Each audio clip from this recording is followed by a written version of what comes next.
Hey, welcome to the Two Dads Review podcast. If you're here for the American Horror Story review, just stay on. It's going to pick up right after this little intro. If you are here specifically for the Star Trek Discovery review, jump to about the 43-minute mark in this podcast, and it should pick right up.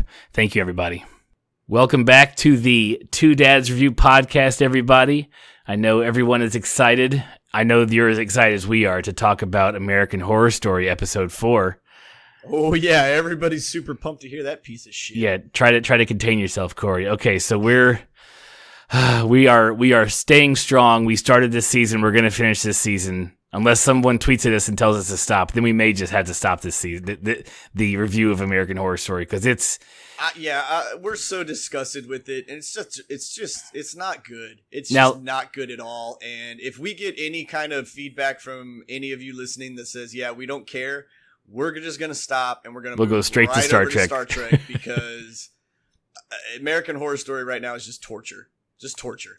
It's pretty bad. And I want to make one caveat, is that this is not a reflection on any of the cast.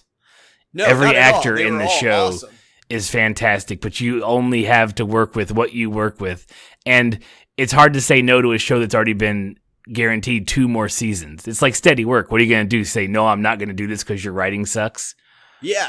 And I mean, it's weird because the acting in it, I think, is good. I just think the way the whole story is put together is what ruins it. I don't think any character, like, I mean, I know we make fun of Cryface and stuff like that, but even her character is still a good character. Like, it's acted well. I just think the way they've written this show has ruined this episode. Like, episode 4 could have been episode 1. Yeah, they should have just made this. Yeah, you didn't reveal anything to me that was so spectacular that I had to wait 4 episodes to see it. Like, you could have just shown me how this thing was ilk, how he turned people's minds to be crazy in the matter of days or hours, as opposed to what it really takes someone who's a cult leader, and it takes months and years of brainwashing to get someone to be that. You're not going to convince somebody that quickly, even if they're at the last of their end of their rope. Yeah, and that's weird how, like, that's why I think, like, Kai is not natural. He's not, man. Like, there's something going on with that dude. That guy's an alien. He's something. Like, I would love to speculate with you anymore if I had the patience to speculate and think there was something cool at the end of this. Yeah. But here, before we jump into it, let me run through, for the folks who only tuned in for the American Horror Story portion of it. You won't hear. You want to make sure you get through our admin portion of it. You always go over to twodadsreview.com. Check us out there. You can find links to Apple Podcasts, to Google Play Music, Stitcher, and TuneIn, where you can listen to us shit on the shows that you tune in because you like them. Sorry. So sorry. Go over our YouTube channel, check it out there. We've been getting some pretty decent views on our podcasts that are up there. So we appreciate you guys heading over to that side as well. And you can hit us up on Twitter at Two Dads Review. You can also find links to our own personal Twitter accounts there, and you can find us on Facebook and pretty much anywhere else that matters. And whenever you listen to us, share us with your friends, share us around through your social media. It's the only way the word gets out. And if you don't know, this is going to be the American Horror Story / Star Trek Discovery premiere long podcast episode. So if you're here for both, hang on. It's gonna be a long ride. It's gonna be great, especially when we get to the Star Trek portion. Probably not this part. The first part will be Eeyore. So we'll try to find her tail, and once we get to Star Trek, I think it'll really pick up. Maybe not on this side of the microphone, just because I am not a utter fanboy like the other side of the microphone. But he's going to explode like 9,000 Roman candles going off as soon as he gets to talk about this. Very much so. And yeah, I'll make up for your lack of enthusiasm with my extreme enthusiasm when it comes to Star Trek. So, all right, without further ado, let's begin this cinematic masterpiece that was episode 4 of American Horror Story Cult. So, as we suspected from the trailer last week, it is a flashback episode. It kind of gives us a little bit of our story. before election day, a little bit on election day, and the show opens on election night, and they're standing in line, and all of the characters we've met pretty much through the first 3 episodes are in that line at some point. Allie and Ivy are there. Harrison and his wife are there. Then the doctor is there voting. They're all there voting, and they all have their own little excitements they're talking about. And they show everybody going into the booths, and they show everybody, the girl, Allie and Ivy are just so like happy, and like they're so giddy, and it's just really funny that at the end when she ends up not voting for Hillary in the end of it all. Yeah, man, like that was, I mean, we already knew that she didn't, but still, it was kind of like, why not? If that's, you didn't want Trump, that was pretty much your only option in this election was to vote for Hillary. Right, they were just so excited. Madam President, in our own lifetime, can you believe it? Yeah. So, they were ready. Yeah, and then we see Harrison's wife. We see Meadow write in Oprah for president. That was great. And I love her little speech about politics, like where she was just like, I don't know what's going on, something this and something that, and this guy's mad at that guy. Like, it was the best thing ever. Oh. I was like, that is the perfect description of a person that doesn't pay any attention to politics. Well, even further, and just to preface this, I usually am the one who sits down and watches the show a second time the day after it airs, and I take notes, and I let Corey just kind of go off the handle when it comes to certain things. I didn't watch this episode a second time, so I'm going off the top of my head and what's stuck in it. And one of the things is what you just mentioned. When she was standing in line, she's like, I don't think these people should be allowed to vote for president. And Harrison's like, you don't qualify either. She's like, I know I should vote for like the Emmys or like the Tonys, but not president. I know literally nothing about this. Yeah, there's no reason I should be allowed to vote. Yep. And it kind of made you wonder, man, like, yeah, maybe you shouldn't be able to vote because you just don't care. Right. Like at least, I mean, but we know that'll never happen. Or don't know. Like we don't know enough. And honestly, half the time you step in the polling booth, it's like, I hate everybody on this ticket. Like I'm going to write in Superman because I can. And it's my God-given right to write Harrison Ford or whoever I want to write on here for president. Yeah. I'm just going to write somebody super awesome. Okay. And I'm going to also write in someone who wants to remake every film he's ever already been in. Exactly. So the one big thing from that opening scene is that Kai drags in the guy we've seen from the supermarket with no hand, and we realize after he's like bleeding as he comes to the table to get his stuff, and Kai snaps at the chick and she hands him the voting form, and they take it in the booth, and he through his gritted teeth of pain votes for Trump, and then he's like, what is he says at the middle? He's like, welcome to Trump's America, motherfuckers, or some shit. It's like, oh, God. You know who that was, right? In real life, that person who's playing that's Chaz Bono. Oh, is it really? Yeah, that's Chaz Bono. So it's very, like, when you know what Chaz Bono went through and the changes. Right. Like, once you realize that, and then you realize his character, you're like, oh. That's like, that's deeper. Dude, that is like layers of onions. That's the deepest shit this show has shown us this season for sure. There are I gotta speak on him cutting his arm off, okay? Because he picked the worst spot ever to like hack his arm off with a hand. Like, go for the joint, brother. Yeah, you're gonna like if you want to get through that. It's like, damn. Well, now. We'll go ahead and jump here because I don't give a shit. We're going to go ahead and jump to that part of it, part of the episode. Just jump all around in this. Yeah, we're going to jump all around. So let me talk about that for a minute. Okay, there's no goddamn way that anybody in this country at this moment right now would ever think that their one single solitary vote would matter so much as to saw your fucking arm off. Like, there's no goddamn, there's plenty of crazy people, and there's plenty of people who do stupid shit all the time, but no, I mean, it's just not even plausible in my, like, that. There's no way. Yeah, I understand being passionate. I think he would have like passed out and bled out, and like shock would have got him. There's no way he would have been able to vote. But then again, I think the whole point of that scene was to show that yo, there are some diehard lunatics in here. I know, and they're allowed to vote. And by God, they'll walk into a voting booth with their arm dripping with a tourniquet on to vote. Like, it's your vote.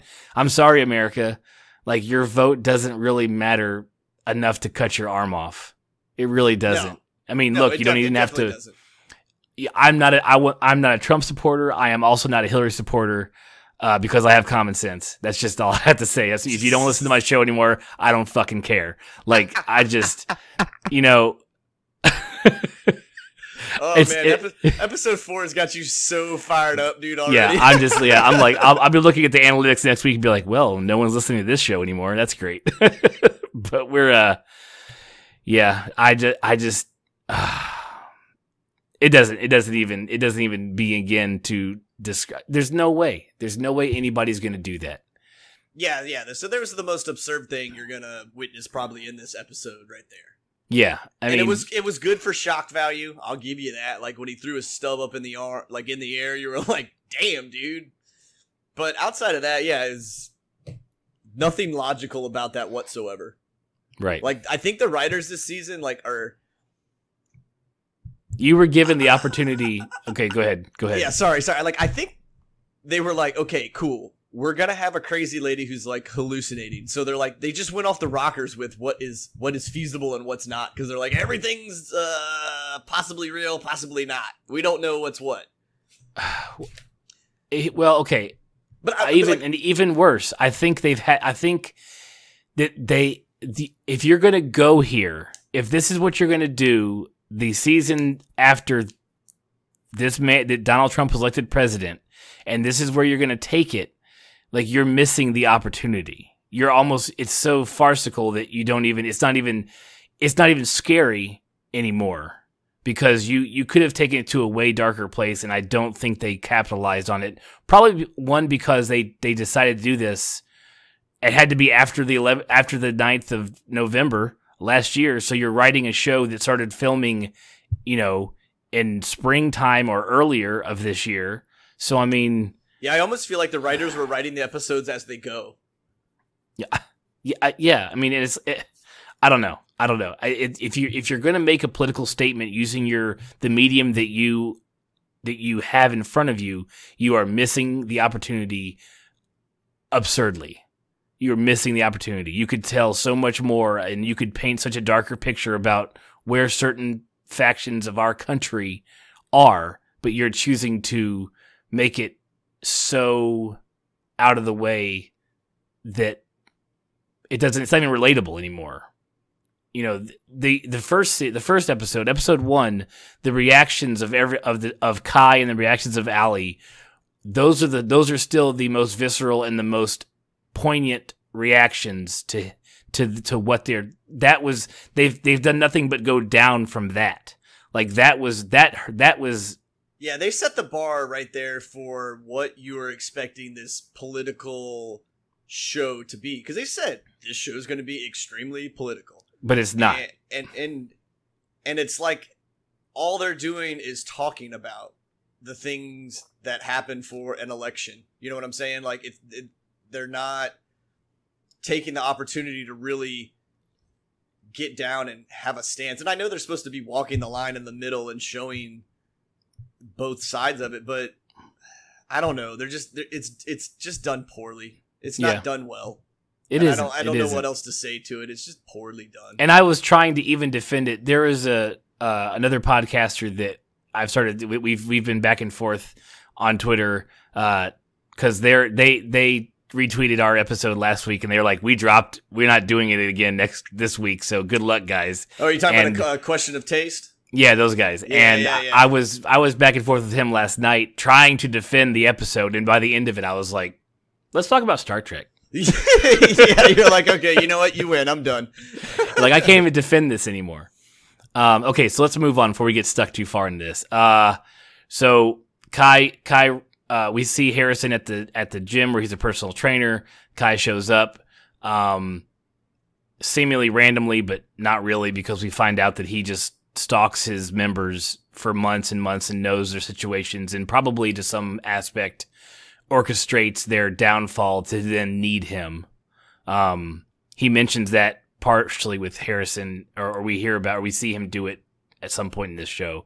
But, we see, Harrison picks him up as, he gets him his personal trainer. He's like, what's your, like he said in the trailer, what's your goal? He's like, world domination. Like, okay. And then they're working at, he's working him out and he's asking him, what kind of gay are you? Yeah. And it's like, how can I like that. What kind of gay are you, man? Just flat out. And then like he goes into a big old long thing about just like not being gay, but if I wake up next to a guy in the morning with the heart on that won't quit, I'm like, what are we going? I was like, okay, whatever, dude. Well, yeah, man, but he's doing what he needs to do to get into the heads of the people. Very true. Like just the fact that he said, "Hey, I'm open." Well, not directly, but saying, I take care of my peoples, basically. Right. It is what it is. Yeah, like I don't have any. As he said, they label you. You're labeled. You're labeled gay. You're labeled straight. You're labeled transgender. You're labeled this. And honestly, like with that part, I kind of agree. Like, right. I did like Kai's monologue. Yeah, the whole labeling of people is the dumbest fucking thing mankind has ever done. Putting a label on a human being either will lift them to extraordinary heights because it's the right word, or it will bury them under the foot of just ignorance. And it's terrible. Write that down. And Kai basically said, fuck all that. And at that point, I was like, okay, episode 4, you're starting to get me. I'm with you. I like Kai. He's crazy. Fuck it. Let's go kill some people. Right. And what you didn't know is just because you love Evan Peters, and he's a fantastic actor. Every scene he's in. Even him jacking off in the bathroom, I was like, dude, give that guy a fucking Emmy or an Oscar. Convincing. Like, I was like, that guy just won the fucking internet. Give him the fucking award. That needs to be a meme. We should make that happen. Yeah, especially like how he just looked at him and he was like, "Don't worry, I'll clean that up." Yeah, it's like, Speaking of that, we're introduced to Vinny, Harrison's douchebaggy boss. Every guy in the gym that we know, like douchebaggy boss who tells him to go clean up, the guys that jerk off in the steam room, clean up in aisle 4 or whatever. So. We see Harrison go do that, and the smiley face is drawn on the wall, the window, the door of the steam room, and then he walks in on Kai masturbating. That's the end of that scene. Yep, and then you have Kai drawing the smiley face again on it later. Yeah, later. As he's talking to Harrison. Yeah, absolutely. Just like it was funny because if you noticed it, when he was talking, he was zoned out.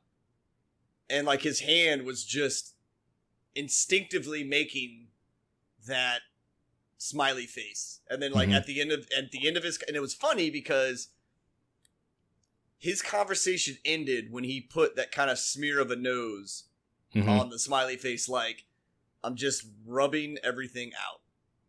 Right. Like and I was like, damn, man, because he's all about bringing the fear, and I kind of like how he destroys the smiley face. The smiley face is just supposed to be a basic happy-go-lucky stupid thing, but even when he puts the little crescent moon line on it, you're like, that's nothing's happy about that. Nothing's happy about that smiley face at all. You, sir, don't know happy. I'm sorry. Yeah.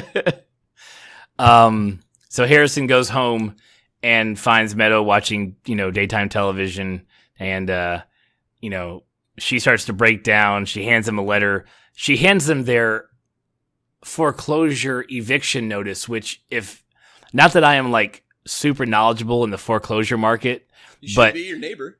Hey, it happens. We, to get that letter, there has to be months and months of shit that has to go wrong, and years almost, depending on where you live and the rights of people who live in where you live. So she had to be hiding that stuff forever. And Harrison was like, "What the fuck, man?" Right? How do you not? I mean, yeah, I don't know. I don't know. I mean, it's partially unbelievable to me that you don't know that things aren't being done.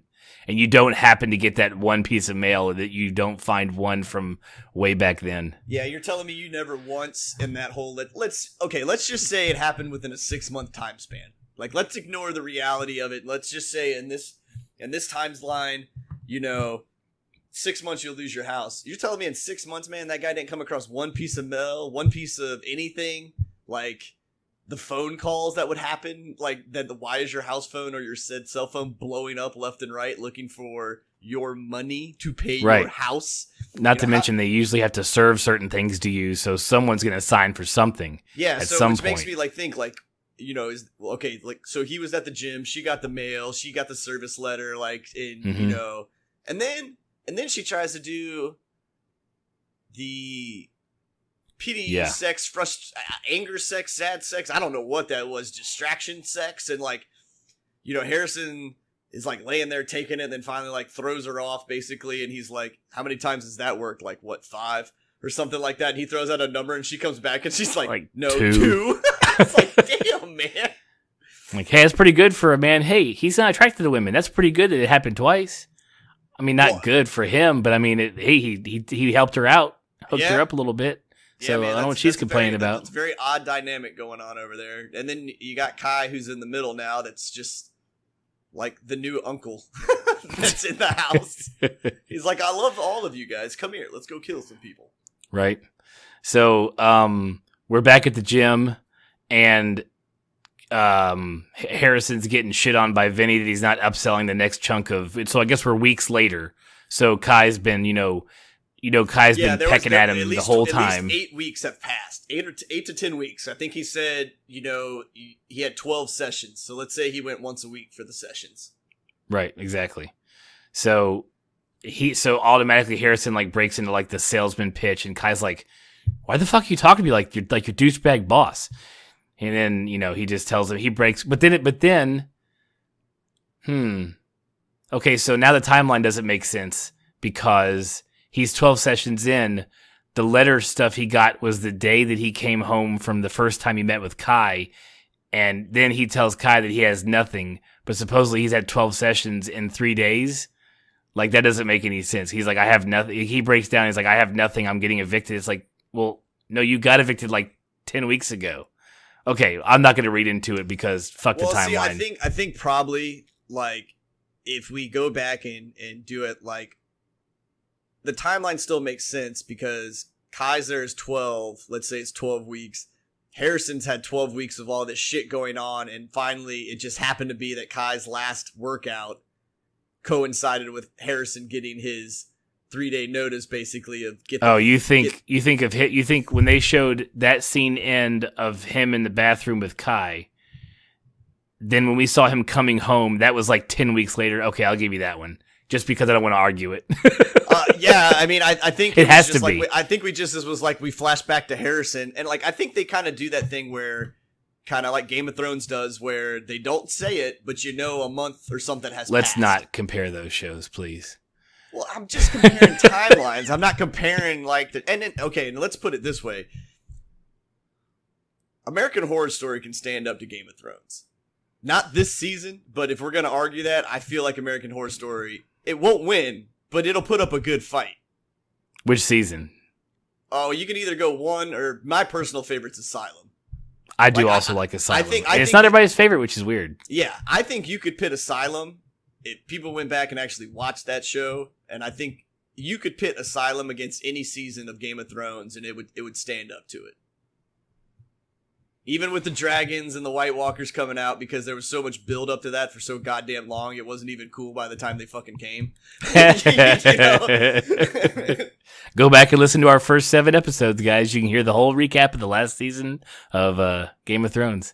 Boom, it's way better. And that's how you plug yourself. That's how you plug the rest of your shit, because don't listen to the American Horror Story stuff. Yeah, dude, we'll go ahead and mark 4 episodes you can just skip. Right. We're going to put an asterisk next to these. Okay, so further on in the... let's see. Oh, nope, this is when he kills Harrison. So... Harrison berates him again after he breaks down to Kai. There's another humiliating cleanup. That's when Kai draws the smiley face that you were talking about. And then he suddenly convinces Harrison to stand up for himself. So he pins him under the belt, barbells, crushing him.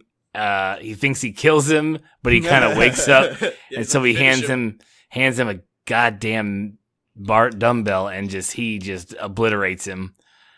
I don't know why he continued choking him with that dumbbell.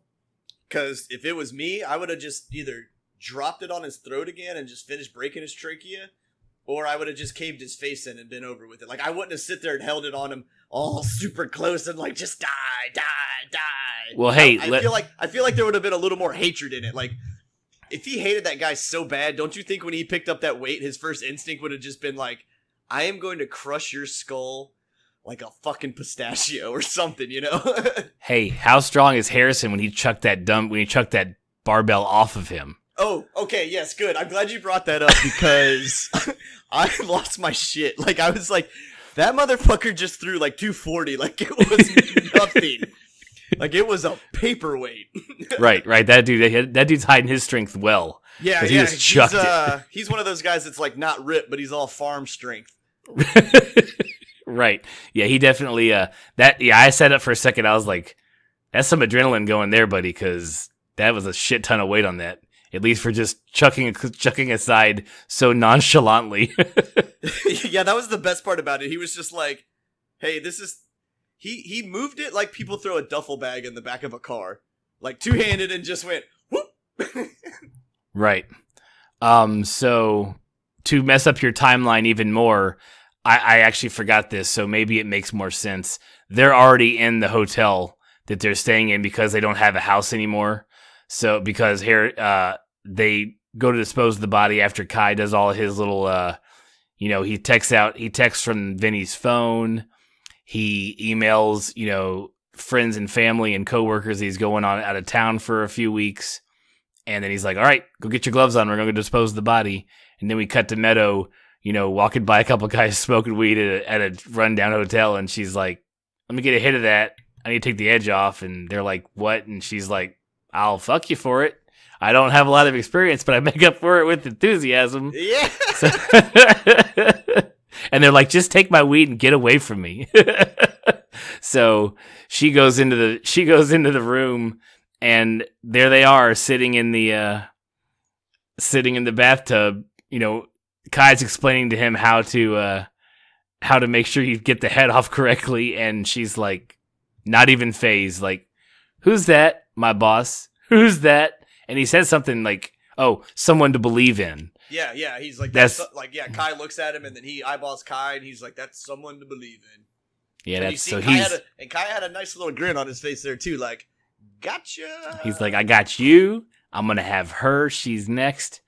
So then we cut to the news reporter whose name is Beverly, reporting on the corpse being found in a landfill, and we meet Serena, who is Emma Roberts' character. Emma Roberts, and she was a cameo this season, that's for sure. She's only got one episode to her name. That's okay. What goes on next? Oh, then we are at somehow. So she's reporting on the corpse, and then Kai is replaying Beverly's. He's in his basement replaying Beverly's news report. He keeps just like going back and forth because you can just tell like how not happy she is. He sees it in her eyes, and then he's like, "What? Where were you?" And finds out that she went crazy and snapped and like beat a guy. The whole grab her by the pussy stuff that was going around. She was getting pranked on air and all of her interviews and stuff, and she lost it finally. And she's whacking the hell out of that kid with the microphone, man. She's just beating him on top of the head. That was great. And then the best part about it, I was like, I don't even feel bad for that kid. He deserves that microphone just getting rattled across the top of his noggin so much. Like, that was just such a dick thing to do, man. Like, I genuinely, and I will give the show credit for this because I genuinely felt bad for her.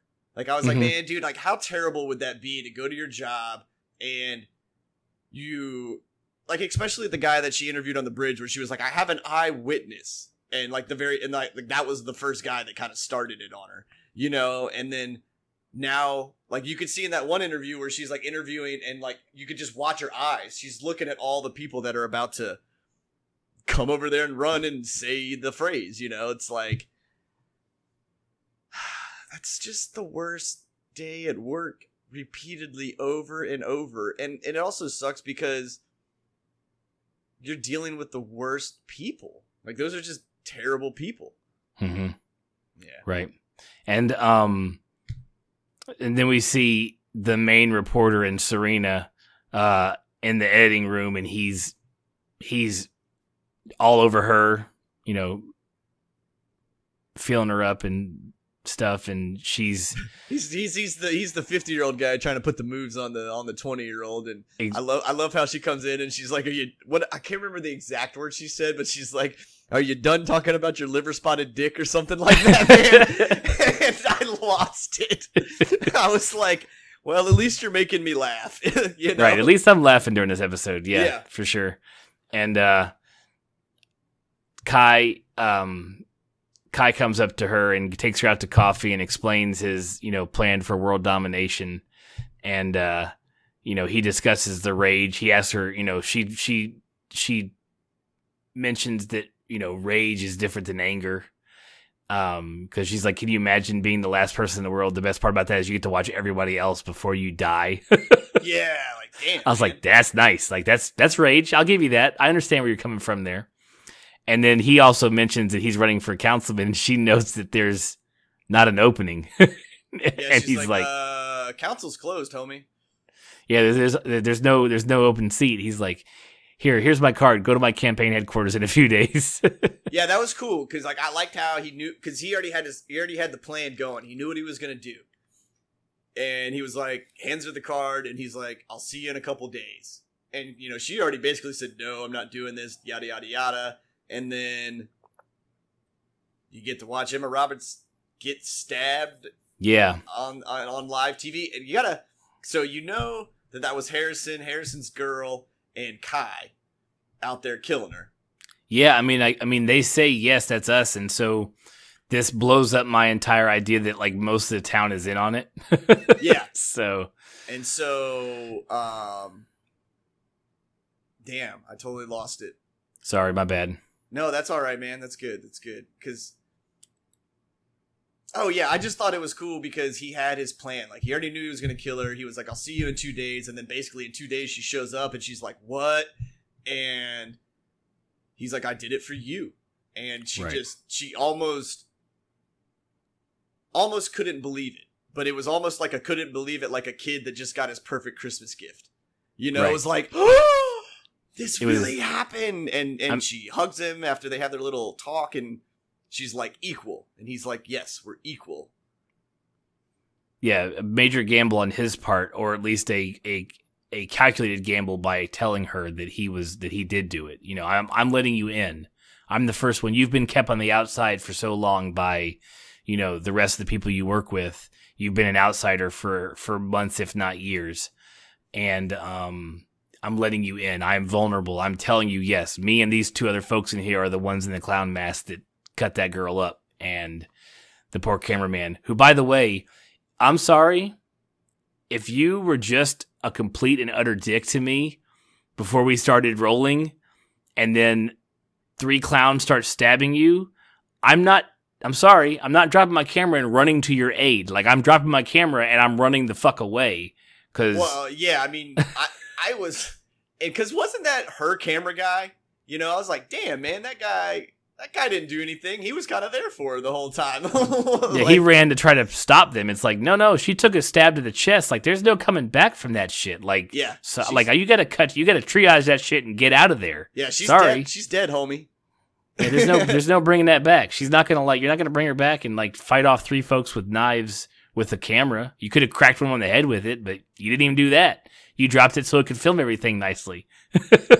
Yeah.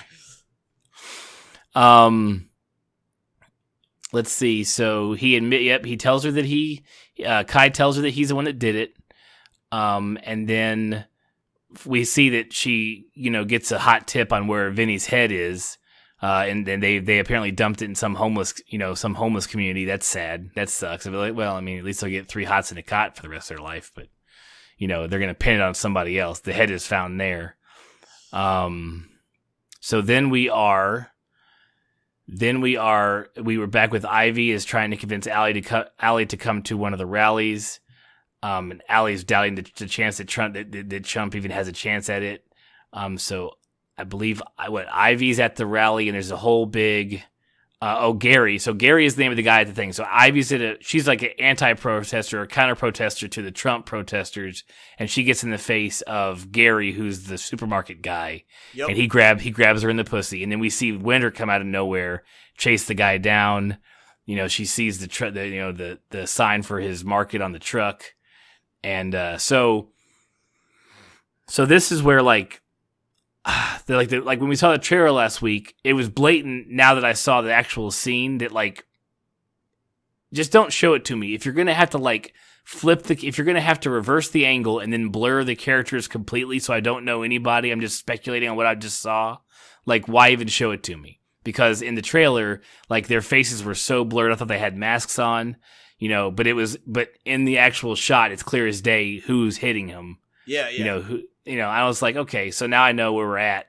No big deal.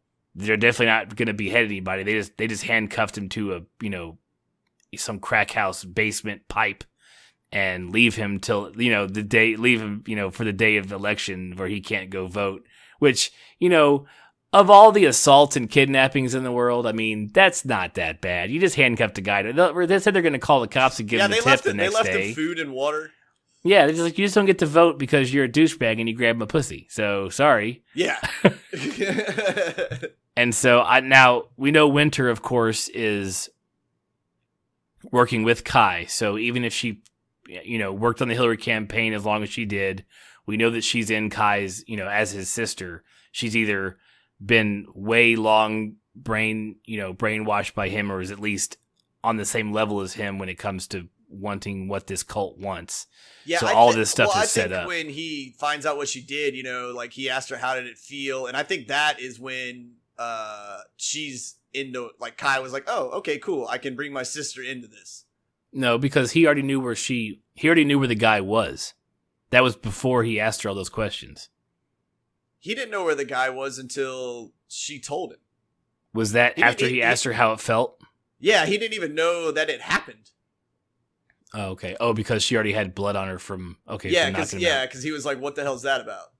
Okay. Well, then that's how he learns where he is, and he walks down there with just a nice little tiny saw. Yeah, he was like, "All right, I'm gonna give this guy an option. Might not like it, but I'm gonna give him an option." Best part of that scene, since we're talking about the best parts, we talked a lot about a lot more best parts than I thought we would. When he's got the tourniquet on, and he's got the belt in his mouth, and he gets ready to start, and he's like, "Are you gonna watch? Are you gonna watch?" Yeah. He goes, "If you don't mind." Yeah, it was. So I was like, good. I was like, bravo. I mean, this episode sucked, but bravo.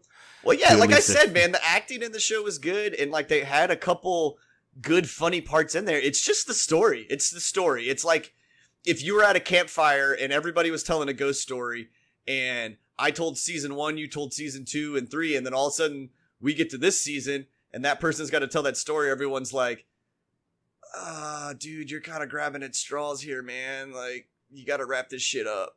This is not good. Not good at all. We only have 6 more episodes to go, so that's the bright side. Yeah, well, hopefully next episode then they will bring me back in and I'll come back and go, hey, I'm going to do a disclaimer about episode 4 podcast. Ignore it. Right. Well, next episode is titled Holes, so there's no telling what we're going to see. We're going to focus on that portion of the hysteria. Just holes. But, yeah, so that's... is there any final things you want to say about this episode before we take a quick break and then jump into our Star Trek Discovery discussion? Nope. I got nothing, man. Like, I talked about the funny parts. I talked about how much I disliked it. And I was actually surprised at how much I actually said, hey, this wasn't that bad. This wasn't that bad. But when you put all of those This Wasn't That Bad together in one episode, it turns out it's pretty bad. A bad episode. It's just bad. I'm just grasping at straws. I've been saying it's not that bad the whole time, just trying to make it be okay. Yeah, I'm trying to make you guys keep listening. Yeah, so thank you all for those who tuned in to the American Horror Story portion of this podcast. We want to thank you for tuning in. Head on over to our Twitter, our Facebook, follow us. Subscribe to us on your podcast app so you can get notifications when we upload our weekly episode. We will continue, unless we hear enough from the community to not continue. We will continue our double reviews of American Horror Story and Star Trek Discovery until one ends or the other breaks, because I believe they're going to end and break about the same time. It'll be pretty close. And then we'll do some movies or something during the holiday season. We'll see. We may have some things planned if we haven't hit nuclear holocaust by then. Have you bought that movie pass thing yet? No, and once again, we're still not making any money for talking about Movie Pass, but I will buy it when we stop watching TV shows for the wintertime, when it's Christmas and nothing's starting up. Yeah, because we're doing Movie Pass, and it's you and me date night, bro. Yeah, dude, I've used it a couple times, and I really like it, and I'm waiting for Mouse's card to come in so her and I can go catch the flicks, because it's worth its weight in gold. That's the biggest complaint I've heard so far, is that they've gotten such a push because of the price point that they can't make enough cards fast enough. It was funny because I got my card like in 3 days, and I was like, damn, that was fast. And then I got a letter like 6 days later that said, hey, your card may be delayed. And I was like, nope, not mine. And then I ordered Mouse's, and like immediately, like the next day, there was like a letter in the mail that said your card may be delayed. I was like, okay. Sorry. I was like, okay, so that one's going to take a while. Yeah, so, well, thank you everybody for the American Horror Story group that stayed on to listen. We hope we didn't drive you away. I hope that this season brings itself out of the gutter that it's currently in. Once again, it's not towards the cast. We love the cast. They are fantastic actors, and they are doing every bit what they can do with the product they are given to read. Yeah. I'm sorry, we're talking to you, writers. You fucking suck right now. It's sucking. You're missing the goal. You're not pulling your weight, man. You're not pulling your weight, guys. Like I know you were probably rushed for this series and stuff like that, but I feel you're talented enough to make it happen. So hopefully by the time 6, 7, 8, 9, and 10 come around, they were ahead of the game, and they were like, okay, we got to fix this, and this, and we'll have a good season. Right? Yeah. Let's just hope that this season was like. They've already written the other 2 seasons, and they've been well thought out, and they just threw this on them because, oh shit, Trump got elected. Let's do this season like right now. Yeah. We have one time to tell this story. So let's hope that's what happened. And the next 2 seasons that are already guaranteed are magnificent. So anyways, we want to thank everybody for tuning in. And if you're here for Star Trek as well, stay tuned. We're going to pick right back up, as well as I could edit it right behind this portion. Thank you guys very much. Yeah. Thank you guys. Thank you. All right, for everybody who either skipped to this point in my guesstimation of where it is, where I told you at the very beginning of this episode of the time stamp to jump to, you are now ready and able to listen to the Two Dads review of the premiere 2 episodes of Star Trek Discovery. I'm so excited, Corey. We muddled through the American Horror Story that we had to get through. We're done. If you came here for Star Trek, you came to the right part of the podcast. Trust me. He is already more lively talking than he was. Actually, you know what? Go to the first 2 minutes of American Horror Story and listen to him talk, and then listen to the next 2 minutes of him talking about Star Trek right now. It's like 2 different human beings, and I can see him. He's smiling, he's glowing. Like, this dude just met the love of his life, and he's ready to talk about it. I did just meet her. She's back after a long time.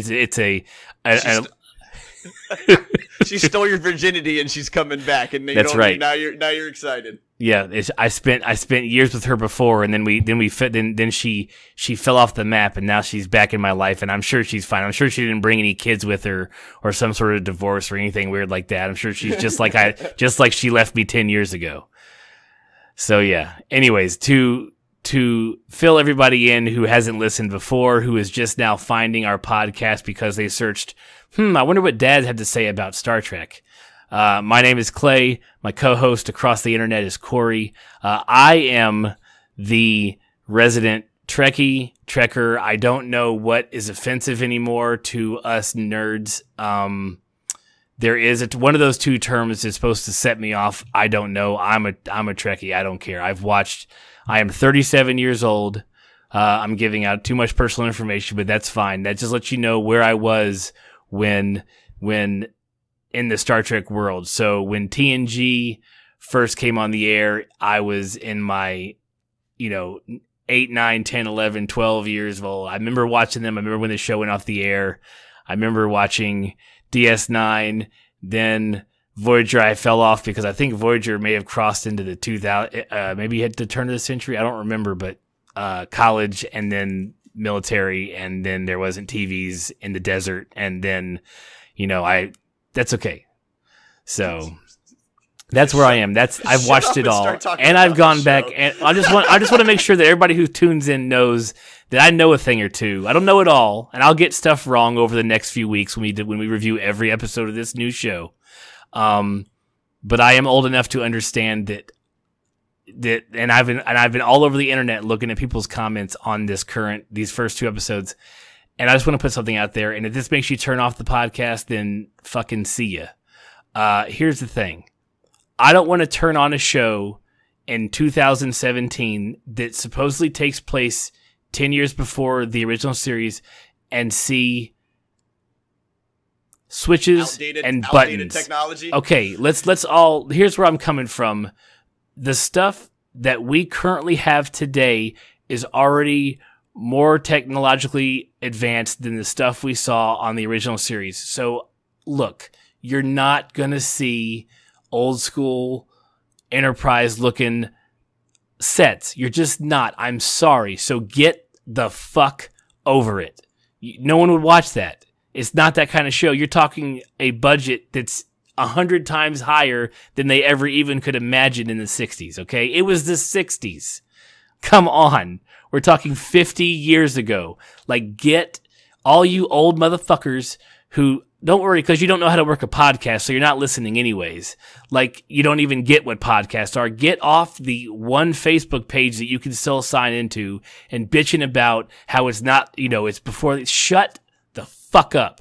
Like, the show was fantastic. Anytime that we get a Trek show on TV, we should all be happy, because we know that while we are a huge, huge conglomerate of fans, like, we're not the norm. We're not going to ever be the norm, because our shit is way more cerebral than that Star Wars shit ever is. And I'm a Star Wars fan too, but let me tell you, like, you're not, it's space swashbuckling when it's Star Wars. There's way more stuff that has to be told in a Star Trek episode. So it was a great premiere. That's from a Trekkie. So Corey, give me your initial, give me your background of Star Trek, what your thoughts are, and then give me your first impressions of the premiere. Okay. So I've seen Star Trek, and that sums that up. And I really have no background on Star Trek other than, I know what Star Trek is. If you got into specifics of episodes or characters or things like that, I'll just look at you with a blank stare. I don't know it. I don't care to know it. I just like it for what it is. So I watched the show and I was blown away.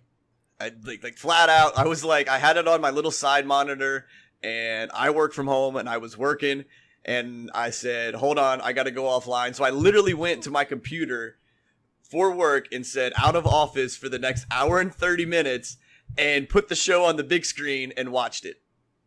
And I was like, this is sweet, man. Like, I was into it. It was almost like I felt, the only way I can say it is, when you go to the movies and it's just, the movie wasn't hyped up or anything like that, and you come walking out and you go, dude, and that's like your first response to the show because you can finally talk. Like, that's how I was. I was like, I don't care if you have previous knowledge or no knowledge or a little bit of knowledge. This is just a good TV show. Like, right off the get-go, it's filmed well. The characters are done well. The actors do their job well. and there is cool shit like where you go, well, fuck me, man, I want that. You know, it's just little cool shit. And as a fan, as a longtime fan of the show, your reaction right there is being just someone who doesn't like or dislike it. You're like, yeah, it's fine. I've seen it before, but I don't know the details of it. So you're as rookie as you could get with the fandom. Yeah. I mean, I could tell you who's who and point out the major players, but that's about it. So can 90% of the world, because that's what I'm saying. I have no extra knowledge outside of what the pop culture knows. The very famous things that people know. Right. So as a fan of the show, as much of a fan as I am, seeing that reaction should be comforting to us, that we're going to bring in an entire new crowd, an entire new generation to what drove a lot of our childhoods. Whether you're 50 years old and you didn't push stop on the podcast so I told you to go fuck yourself a few minutes ago, or if you're 37 years old like me, or if you're 20 years old like someone who's never, was not even around when what most Trekkies consider decent episodes were. A lot of folks don't like Enterprise. I loved Enterprise because I could show that show to my 14-year-old and he'd be like, "That's fucking cool, man." Right, and your 14-year-old thinks absolutely nothing is cool right now that you show him. yeah, dude, yeah, nothing whatsoever. Oh, I think every so often we'll hit a home run with the song, and that's about it. That's only because you're really weird for being in your 30s liking the shit you do. So, well, that's very true, man. Okay, so that's good. So we have established ourselves and our views on the Star Trek universe. Like I said, I'm not going to be perfect. Please feel free to tweet at me. Tweet at the show at 2Dads Review on Twitter. Let me know when I get things wrong. You can't see this, the studio audience can't see this, but I have my Federation the last 150 years, or the first 150 years book next to me with some things bookmarked that I'll read later on just to be really nerdy. But we have all kinds of history we have to delve into, and a lot of little things they talked about or referenced during the show that are really cool. And I like bringing up trivia because I live on the trivia page of IMDb and any of the Wikipedia sites that have trivia at the end of the show descriptions.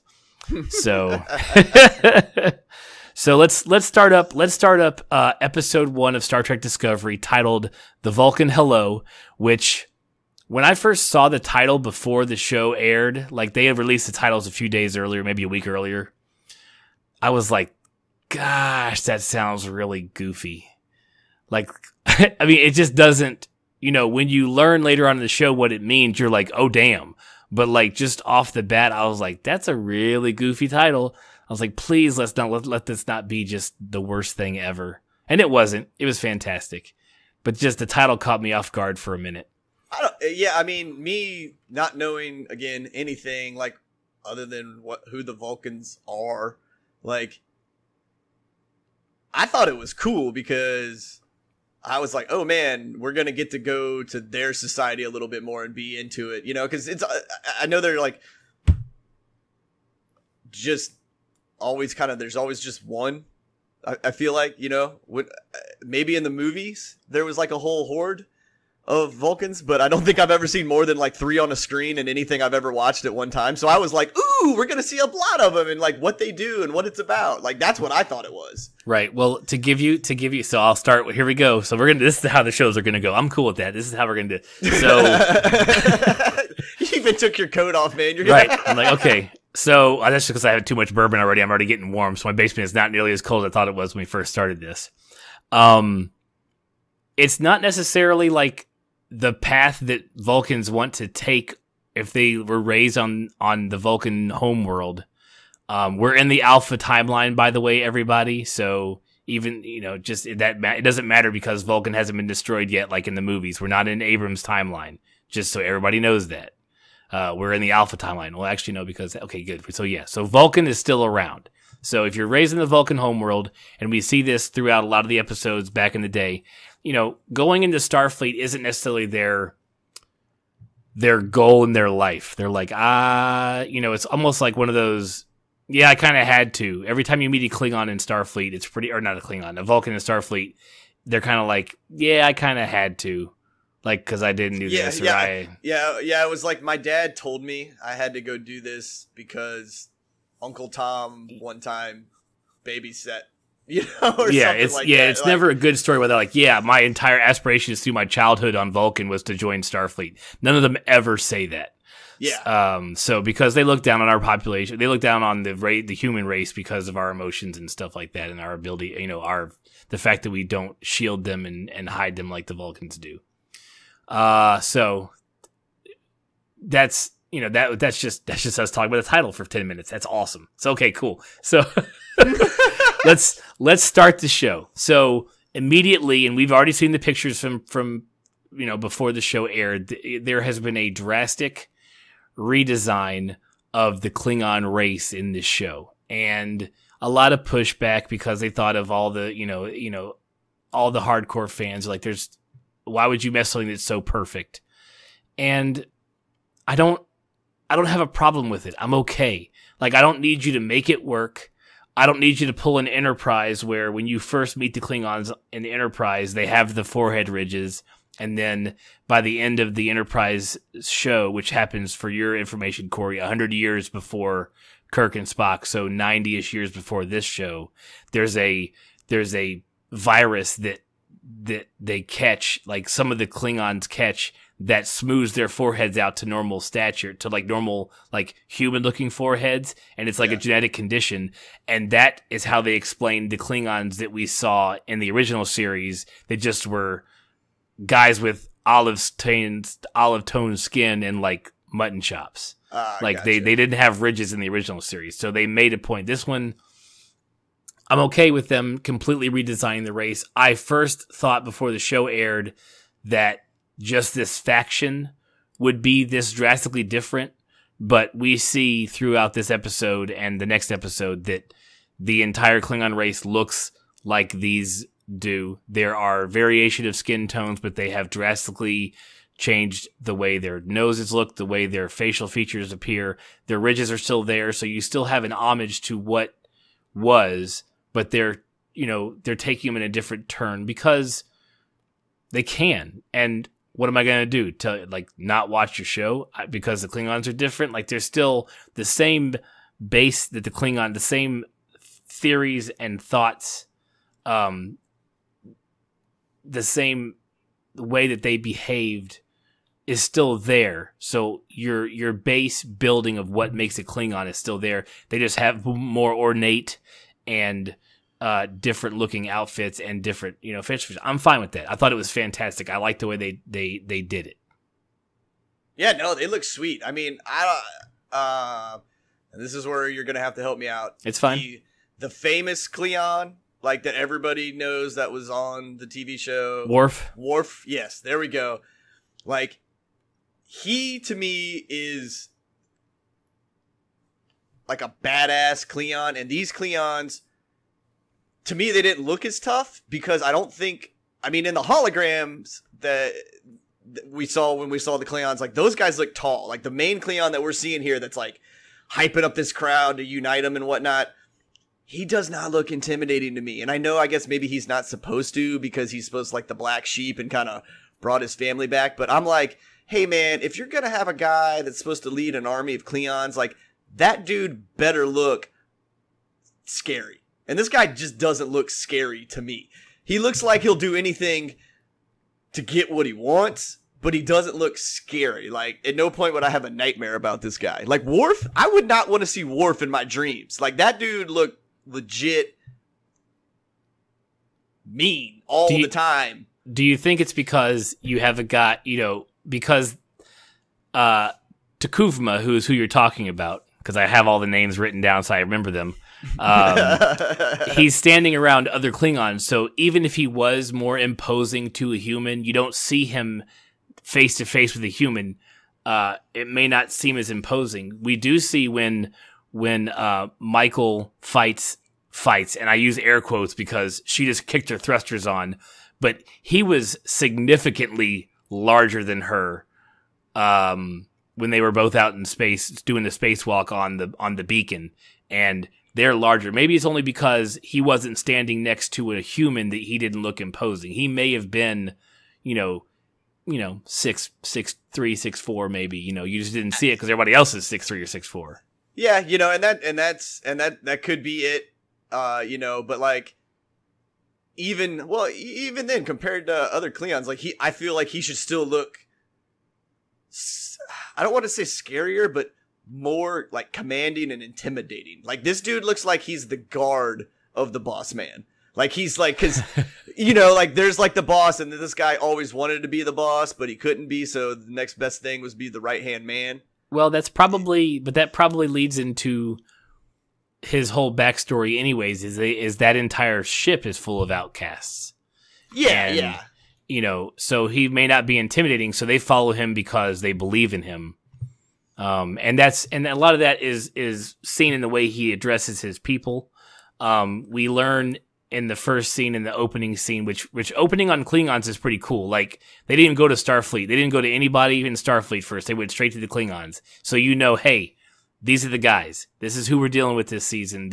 At least this season, if not this storyline. We find out during his monologue that the 24 houses of the Klingon Empire, which is not an empire right now, the 24 houses are not united. They're very much split. The Klingons as a race are not united at all. It sounds like a lot of the religious portions of the Klingon race are gone. He mentions that we have forgotten the unforgettable being Kahless, which is pretty much Klingon Jesus. I mean, it's like Klingon Jesus / like warrior. I forget. I read it somewhere where they combined. It was like Jesus and like Genghis Khan or something crazy like that. Like, that's what Kahless is to the Klingons. Yeah, like, so he's like Thor to the Scandinavian cultures. Like, right. He was an ultimate warrior, super badass kind of god kind of guy. Like, there was, but he was a real thing. But Kahless was a real person. Yeah. Yeah. But I'm saying, like, if you're gonna, for me, if you're gonna kind of find a comparison, like, to me it would be Thor. Like, he was that kind of like warrior god, Right. To them now, yes, correct. Yes. And he mentions that. So saying that they have forgotten the unforgettable, because his title is Kahless the Unforgettable. That's what the Klingons call him. In their religion, they refer to him as that. And he mentions that he was the last to unify the tribes, which means the 24 houses. The last time the 24 houses were together was under Kahless. And then he goes on to some other stuff, but at the end of it, he mentioned the culmination of his speech is that humans are a threat, and they're going to come to us in the words, "We come in peace." And he says that in English. And that was crazy. That was really kind of creepy, because it shows it shows how another culture can see what is what we believe to be. Hey, we're telling you that we're coming out with open arms and open hands. We come in peace, and you see it as no. These are all these things bad you could do to us, and we switch immediately to Commander Michael Burnham, who is our main character, and Captain Philippa Georgiou, who is the captain of the Shenzhou, I believe is the name of the ship. If I got it right. Yes. And literally the next words out of during their, like, you can tell they're in the middle of a conversation, and the first words out of Michael's mouth are, "We come in peace," and she's talking about because they're on this planet. And so it was really cool, the transition they took from, like, you have this group of Klingons who are like, this is really bad and this is how to get you, to someone who's on the exact opposite, like, who believes that phrase, and is the basis of her serving in Starfleet and being the explorers that they are. So it's very cool for it to switch, like, just immediately from him saying that to her saying that, and it being in literally a dark and light sense. Like counter opposite of how it's really cool how they took a phrase and proved that you can say something but it don't mean shit unless your actions back it up. And so far, the Klingons are like, hey, man, they say they come in peace, but look at them. Well, like, we know from later on that they haven't had official contact with humans for almost 100 years. Yeah. So whether or not that's plenty of generations to have the stories change, to build on the, legend or fear of humans and what we'll do or whatever. So yeah, it's definitely interesting aspect they put on it. We know that the girls, the captain and the commander are on like a desert planet that we find is in a drought. They are, it's a pre-warp non-humanoid culture, which is really cool. And I'll get to that in just a second. But they mentioned General Order Number 1, which to everybody who's a Trekkie knows that General Order Number 1 is also known as the Prime Directive, but it's not referenced as a Prime Directive at this portion of time. It's still just general orders. And, the Prime Directive in General Order Number 1, for anybody who really wants to know, I'm going to read this directly from this book because it's fantastic, just because everybody knows what it is. Starfleet crew will obey the following with any civilization that has not achieved a commensurate level of technological and or societal development as described in Appendix 1, which I don't know where the Appendix 1 is. It's not in this book. I'm sorry. No identification of self or mission, no interference with the social, cultural, or technological development of said planet, no references to space, other worlds, or advanced civilizations. The exception to this is if said society has already been exposed to the concepts listed herein. However, in that instance, Section 2 applies. I'm not going to read Section 2, but I just thought I've had this book for a couple years, and I was like, I didn't get a chance to read it finally. But it pretty much, you can't expose yourself to cultures who are not warp capable and don't know that there's other life out there. As they're walking we find out later that like the aliens on this planet are awesomely not bipedal, humanoids with just stuff stuck to their faces like every other alien. Yeah, dude, they looked cool. I was hoping there was going to be, now that you said it, like I know there shouldn't be any interaction, but I was like, oh, what are those things? Like, tell me they like make some kind of cool noise, and like the little, at least, the one of them whipped its tail out and stuff like that. It was really cool. Like it was a cool looking alien. It's very cool. And that was one of the things that, when it comes to Trekkies and to fans of the show, when people start to nitpick, they're like, how, we realize it's for budget and for TV, but for, all we ever saw was bipedal humanoids with with different facial features. The original series had one episode that I did not look up, but like one of the aliens is like a rock, like it's a mass on the ground that Spock ends up like doing a mind meld with to learn what's wrong with it. There's been a couple instances where there has been non-humanoid aliens, but it's very few and far between. And it was kind of cool seeing the first alien we see, other than Klingons, which we know is standard aliens for this stuff, to be something completely different. And that's very cool. And I know they're gonna go that way. So they find the well because of the drought. They know that there's a well that's nearby that they can use their phase cannon or whatever they're calling it right now to break through the rock layer to let the next, layer of water come through to make sure the drought doesn't affect the entire culture and society that's there. They succeed in that, and the storm, the dust storm that's coming because they're in just a wasteland of a planet, comes too quick. They don't, they can't reach the Shinzu to get beamed out of there.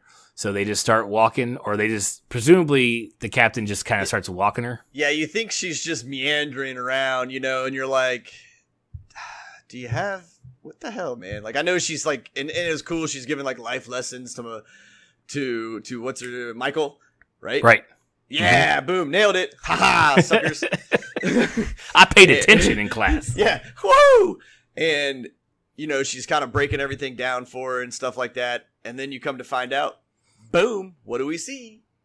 The ship breaks through, and they've walked themselves in a beautiful picture of the emblem that apparently is seeable from the space. So good for them. You know, I'm sure someone's broken it down and said it's not possible. I don't care. It's still pretty cool. Yeah, during their walk, I did want to bring up one minor thing that reminded me of the Next Generation. And you have your standard captain telling his first officer it's time for his own command or her own command in this situation. Because literally, like the first or second episode of Next Generation, like back in season 1, Picard's like, "You're ready for your next command," and literally the next 7 seasons is Riker saying, "No, I'm not. I'm not taking another command. Like, I'm just going to stay with you the whole time." So we know as the show ends that she's not getting command ever, or at least not for a long ass time. So I feel that they didn't need that line, but it was almost one of those, we're gonna pretend like we're gonna take you in the same direction that all the other shows have, but we're not. So. Well, I also think that line may have been kind of in there because of what happens. I don't know if you want me to jump ahead or not, but because when she has the kind of standoff with the captain. Yeah, do that later. Talk about it later. It's a long way from now. Yeah, but like what I'm saying is like that little piece changes her mindset when we are introduced into the little argument. Right, very true. And you can also see, like, it's not just a captain and her first officer. You can tell they are friends. They are family. You can tell it's like a mother-daughter, friend type relationship. You can tell that she's, you know, been a mentor to her, just the way they talk in the first few minutes of their scene together, which is really cool that they establish that, because they do that. And I'm going to bring this up now so it's out of the way. With this entire first episode and part of the second episode, they just drop you in the middle of this show. Because we've all watched it, that's why we tune into this podcast. We've all watched 2 episodes. We know that everything we learned about everybody right now, other than the main couple characters, means literally nothing because they all die or we never see them again. So, most of them again. So, they drop us right in the middle, like, I don't know, season 5 or 6 of this show, really. Like, if you're dropping in the Shinzu show.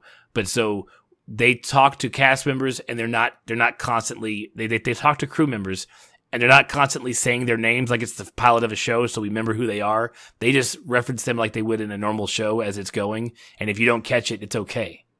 Yeah, they definitely made that like a, not an introduction scene of everybody, but here's the day-to-day life of the ship and this is how it runs and this is what it does and this is how we talk and you guys like, right. It was cool because you felt like you were just part of it. Right. They weren't trying to spoon feed you plot or spoon feed you characters because they knew that this wasn't that portion of the show. Yeah. And so you just got kind of like caught up of being on deck. Right. You know?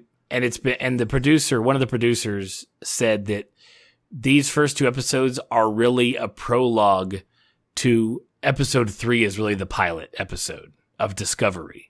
Because, hey, we actually get to see the Discovery ship, which we didn't see at all the first 2 episodes. So it's these first 2 episodes are to be treated like a prologue. So you're seeing a day in the life of Michael Burnham and how she came to be on the Discovery. So it's important information that you could tell correctly any other way than this. I think they did a very good job. And I love when TV shows don't hold my hand. Like, if you don't get it, then turn the TV off. You can get off the ship. I'm sorry. Yeah, I like when a show gives its audience credit. You know, right. like, all right, we're going to take this, that we wrote a sophisticated show, and we're going to assume that the people that are watching this are not utter morons. Exactly. And they don't, and of all the audiences, we are one that you can take that risk with. We really are. Like, we're like, okay, we got it. We're good. I've been in a show. I've seen this before. We're like 5 seasons into the show. We're good. I got this. So cool. So that wraps it, and they crank right into the intro, which I enjoyed. I'm just going to talk a tiny little bit about the intro, like credits, because they use some of the notes and some of the, song from the original series. It's just enough of the old stuff to be to puts you at ease, but then the new theme kicks in and it's cool. It's nice to see that there is a Roddenberry attached to this show. Eugene Roddenberry, for anybody who doesn't know, I looked it up. It's Gene Roddenberry's son. He wasn't that involved in Star Trek until his father died, and then he took over. He was like 17 or no, he was like 19, I believe, when his father died, and then that is when he started digging through all of his father's legacy and seeing what he had done meant to everybody, and took a hard line on focusing on that for his life. So he has, been head of anything that dealt with Star Trek. He has been a part of, at least as a, ominous dominus. This is okay in the Star Trek world type thing, that kind of stuff. So it was cool to see that there's a Roddenberry attached. So that was it. And then, I just like the opening theme. It was very cool. Yeah.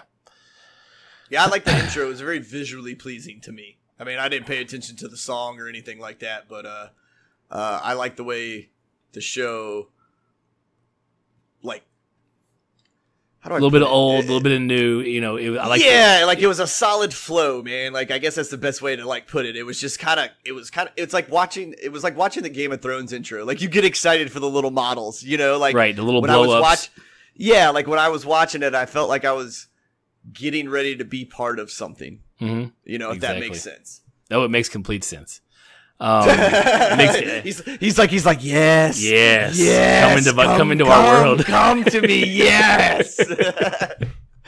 Oh yeah. So after the opening credits and any commercials, if you didn't pay the $10 for, or no, actually no, I guess yeah, because I watched it again on the streaming. So after commercials and stuff, we get a cool shot from warp in warp speed. So you're in a warp bubble. You can see it's kind of a neat shot. I would say it rivals the visual of warp speed that we got from Star Trek Beyond, the latest Star Trek movie. I thought it was a pretty neat little way of seeing how warp, seeing what warp when you're in warp. It's kind of cool. We learned that it's May 11th, 2256. She does it in her first officer's log.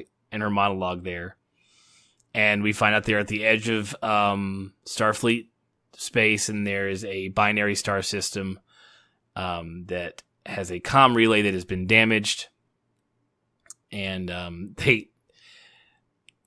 they do their normal check on what's wrong with it. They really and then they also their their science officer whose name is Saru.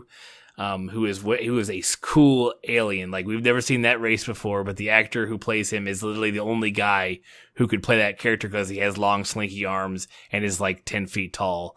And there's not, all they do is just put the makeup on him because he just looks that way in real life, size wise and proportion wise. So we find out that there is something in the debris field that is beyond this, comm relay that's damaged, and they want to go explore it. They can't get anywhere close to it. There's a gravitational pull that they have to stay outside of. We learn that later on in the battle scene, way later on, like next episode. And they're joking. The crew is joking back and forth. Like you said earlier, they just dropped us right in the middle of this ship. Like these guys are joking. I'm guessing it's supposed to be funny, and they're all supposed to have this camaraderie because they didn't explain anybody to me. So at first it felt a little bit I was a little bit, off, but then it ended up, I understood why it was, because I don't need to know all these people. I just need to know that they know all these people. Yeah. So yeah, you just needed to know that everyone on that ship had been together for quite some time. Exactly. So we through the process of elimination, they can't go check on what this strange object is. They even go to the captain's ready room that has a, it's not even for real use. It's a telescope, but it's just more for it's like a display item. It's like Picard's fish or Cisco's baseball. It's just I have a telescope to remind me of where I came from, to remind me of when man first looked at the stars type thing. But they're using it to look at this object because their sensors aren't working because of all the problems and whatever. So Michael says, "Hey, I'll go take a look at it. Like, we got time." She's like, "Yeah, there's radiation, but I got 19 minutes. I'll be fine. We'll get there, get back. No problem." Yeah, I like how she just like calmly like broke it down, Like, I mean, I get it. She's supposed to be just super smart and very type A, I guess you could say. And I like her argument, She's like, I got it, dude. There's enough time. I can go there and I can go back, and who cares if it's like 30,000 things of radiation or whatever, and I could die in my skin. Like, she didn't care. She just did not care. She's like, I'm going out there. Yeah, she's like, it's my job. I got to go check this out. BRB. Right. So she gets in her flight suit, and this is where the CG budget and the special effects budget and the care they took into making this show look fantastic really just shines, because it's easy, in air quotes once again for all of our studio audience, air quotes, it's easy to just show me a ship in some space, but when you put her, a physical being, into this CG and making it look realistic and making it look convincing that she's in zero G, and because you're not using, they did use like a vomit comet, one of those planes that does the dipping, so you can like film for 45 seconds in weightlessness. They just did it with pulleys and hooks and keep it, and making her hold portions of her body up. They did a great job. Like the flight from the Shinsu to what we find out is the beacon, looked fantastic. I thought it was really cool because you don't know yet why she's kind of cold, but we find out later that she was raised on Vulcan. I don't think we've been told that yet. It may have been alluded to at some point at the beginning. I can't remember, frame by, dialogue by dialogue, strangely enough. Yeah, figured you would have had it all memorized, man. But it was cool that like you saw her lose her Vulcan composure and like literally have a good time on that flight over. Like, she was laughing. Like, she was just like giddy at how fun it was to get over to that other thing, do that spacewalk like that. When she approaches it, she's in awe of this object because it's like ornately carved, and it's not just, a comm relay. They don't know what it is. She even mentions that, I don't know who said it, but sculptures are, someone said sculptures are crystallized spirituality, which was a really neat saying. And if I had time, I'd look up it earlier. It's not quite verbatim what someone said, but it does, date back to pre this time too. Like, it's someone really said that back, like we're talking Greek times. So she lands on it at some point to examine it some more, because she's got a few more minutes left, and then it reacts to her. We know that she loses communication with the ship, so the ship doesn't know what's going on. They can't get to her. She has to get out of this interference zone to even let the ship get her. Yeah, she's just out there floating. Yeah, So she steps on the ship on the beacon. It reacts. It opens up, or it moves around, and then all of a sudden her proximity sensor on her thing goes off. Is proximity alert, and she turns around, and there's big old Klingon dude standing in his spacewalk garb, and that was a big bitch. Yeah, dude, that guy was legit.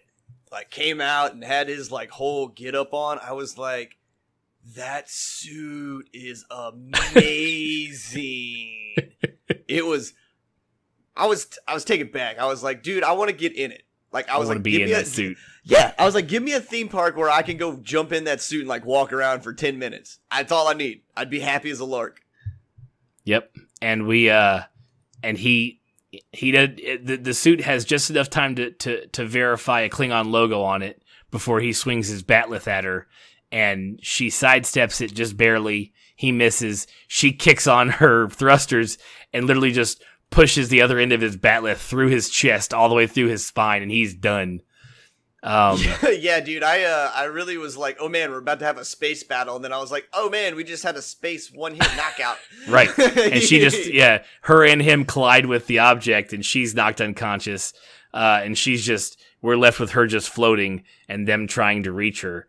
So yeah, that was a great little scene.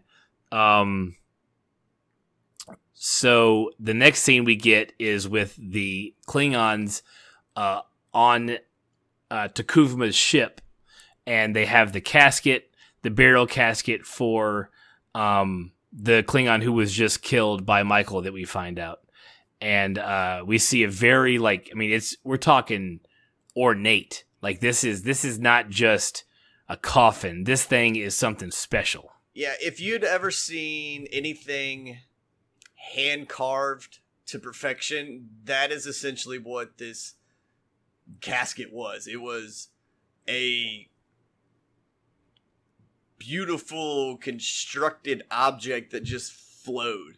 Well, it looked like it never started, and it looked like it never ended. You know, someone took great care in the preparation of this burial ceremony and this burial, device, which we find out later on, which is their downfall.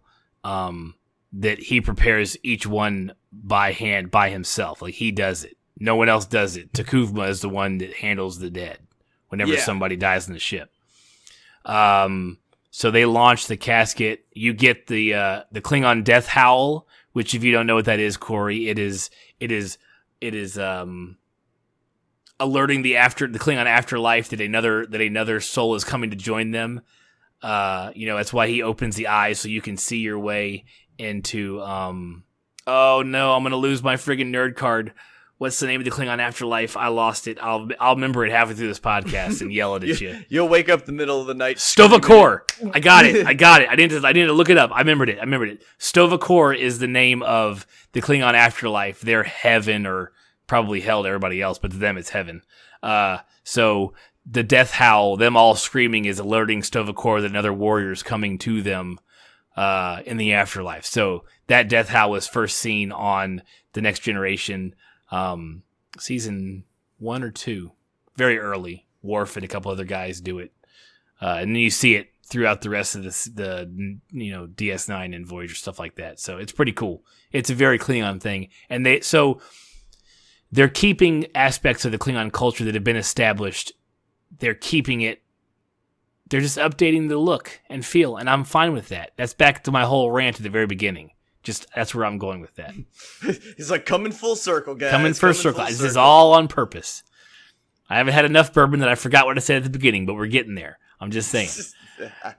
So the next scene after the burial, so the casket heads up, and then you find out that the casket joins a shit ton of other caskets on his ship. They attach to the surface of his ship, which, if you're a Firefly fan, that just makes you Reavers. Like, you just attach dead bodies to the outside of your ship to scare everybody. But theirs is, of course, a little more ornate. But theirs are these, like you said, these beautiful hand cards. Our dead are protecting us. Like, it's one of those things. Like, yeah, and shit, those things were so cool looking, man. Like, it would just make a ship look cooler. Like, you could do no wrong by putting those things on the outside of your ship. Yo, man, what's on your ship? Yo, it's coffins. Yeah, it's coffins, man. But do you see how they're made? Shut up. Right. So we pick up next with Michael is in sick bay. She's in on a table getting all healed up from her vast radiation poisoning. Trying to prevent, I believe the term they called was genetic unspooling, which sounds very uncomfortable. Yeah, I'm pretty sure I had some genetic unspooling a couple times when I've been sick, because that couldn't be happy. Like, ugh. Right. So while she's asleep, we get a flashback or a dream to when she was younger, when she was a child. I'd say, I don't know, 8 or 9 maybe, and she's at the Vulcan Learning Center, and now. Just real quick, I'm going to switch gears real fast. So she's in a Vulcan learning pod, which we first saw these in Abrams' version of Star Trek. So this production is not ignoring anything we've seen. If something works, let's use it. And also, if that set still exists, why not use it as well? If we don't have to build the set, we can just go borrow the set from JJ, then we're good. So she's in a Vulcan learning pod, and she's doing quite well as a human. So we learn that this human has been raised on Vulcan, at least for some amount of time. We don't know yet.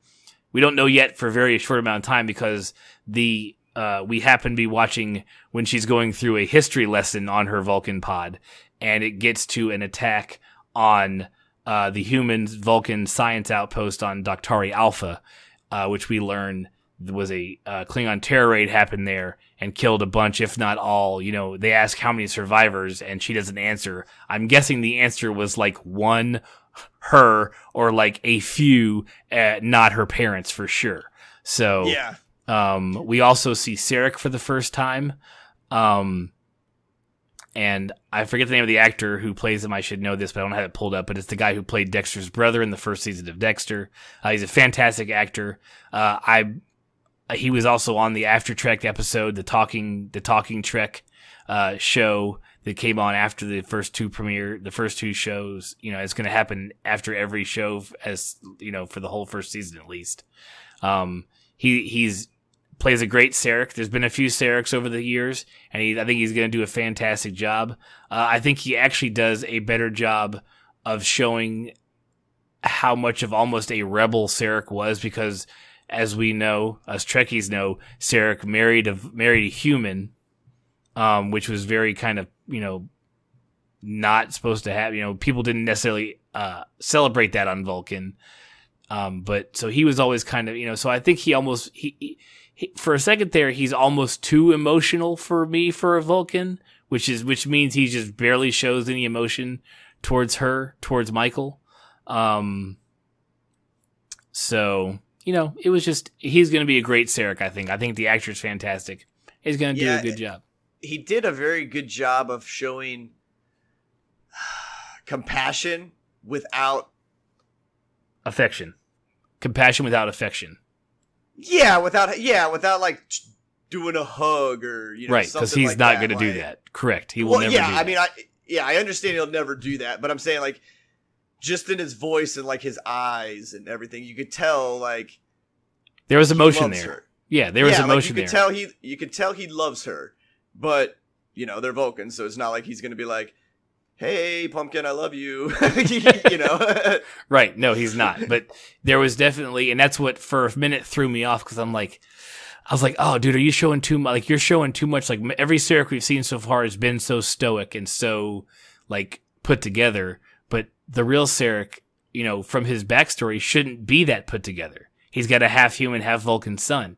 He already has family who's already torn between both sides. He deals every day with a woman who expresses emotion on a daily basis.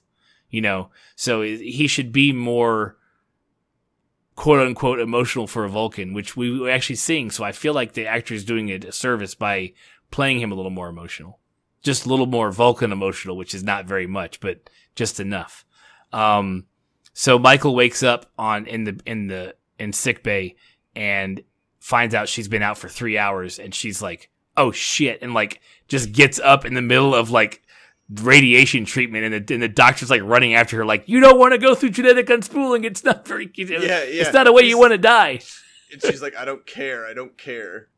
Right. So she gets in the bridge, and she is like, what are we doing? Why are we not at red alert? And they're like, what is wrong with you? She's like, there's Klingons. She's like, what do you mean Klingons? And then it just goes in this whole back and forth. We find out in the part of the argument, they're like, we haven't dealt with Klingons in 100 years. And so she's like, look, I'm telling you. And you see the captain, Captain Giorgio, trust her first officer, even with a concussion. The first officer's like, lock on to where I was. Lock onto it with weapons and just trust me.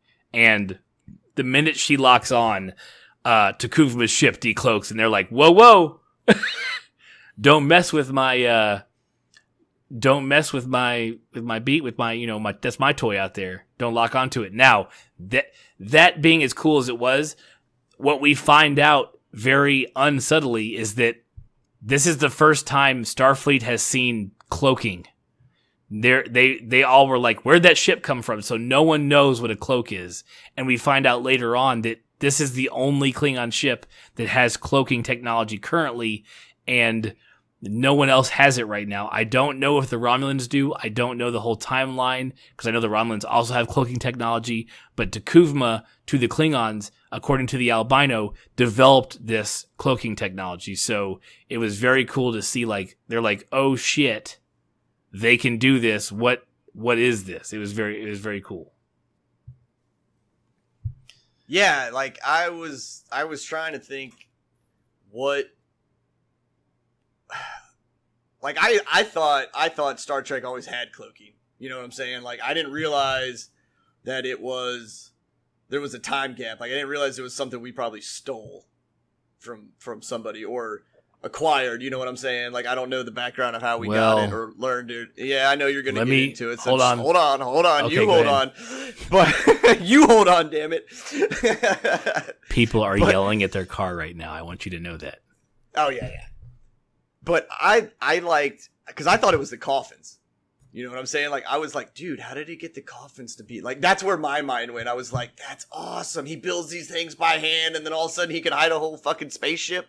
That's so cool. Yeah, you're thinking way too much into it. Yeah, I know, man.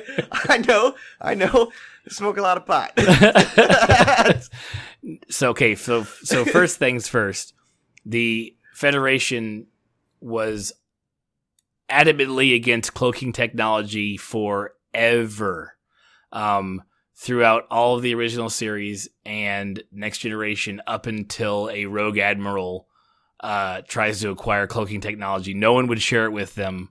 I'm not sure if they sought it out, but they definitely did not have any cloaking vessels until later on, and it was only a few here and there, because it was seen as, you know, Starfleet is not meant to be warriors. They're meant to be explorers. So why would you want to hide your ship? So that was it was kind of like we're too good for cloaking. We don't need to hide our ships. We let our actions speak for themselves type thing. Yeah, they're more like, we're going to keep our ships in plain view so everyone can see us, and they know that we're just here to go look at stuff. Like, we don't want to come popping out of nowhere and get shot. Right, exactly. So let's see. So the ship uncloaks. They start to hail the ship. No one's responding on the ship.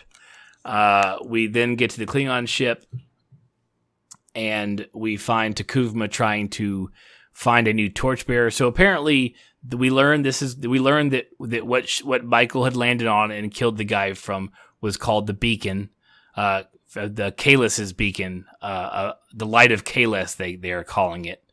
And he's looking for a new torchbearer. So it's one of those posts that's like, you know, this is very honorable that you've been chosen for this, but really you're sitting out in the middle of space all by yourself, waiting for someone for hundreds of years to tell you to turn that thing on.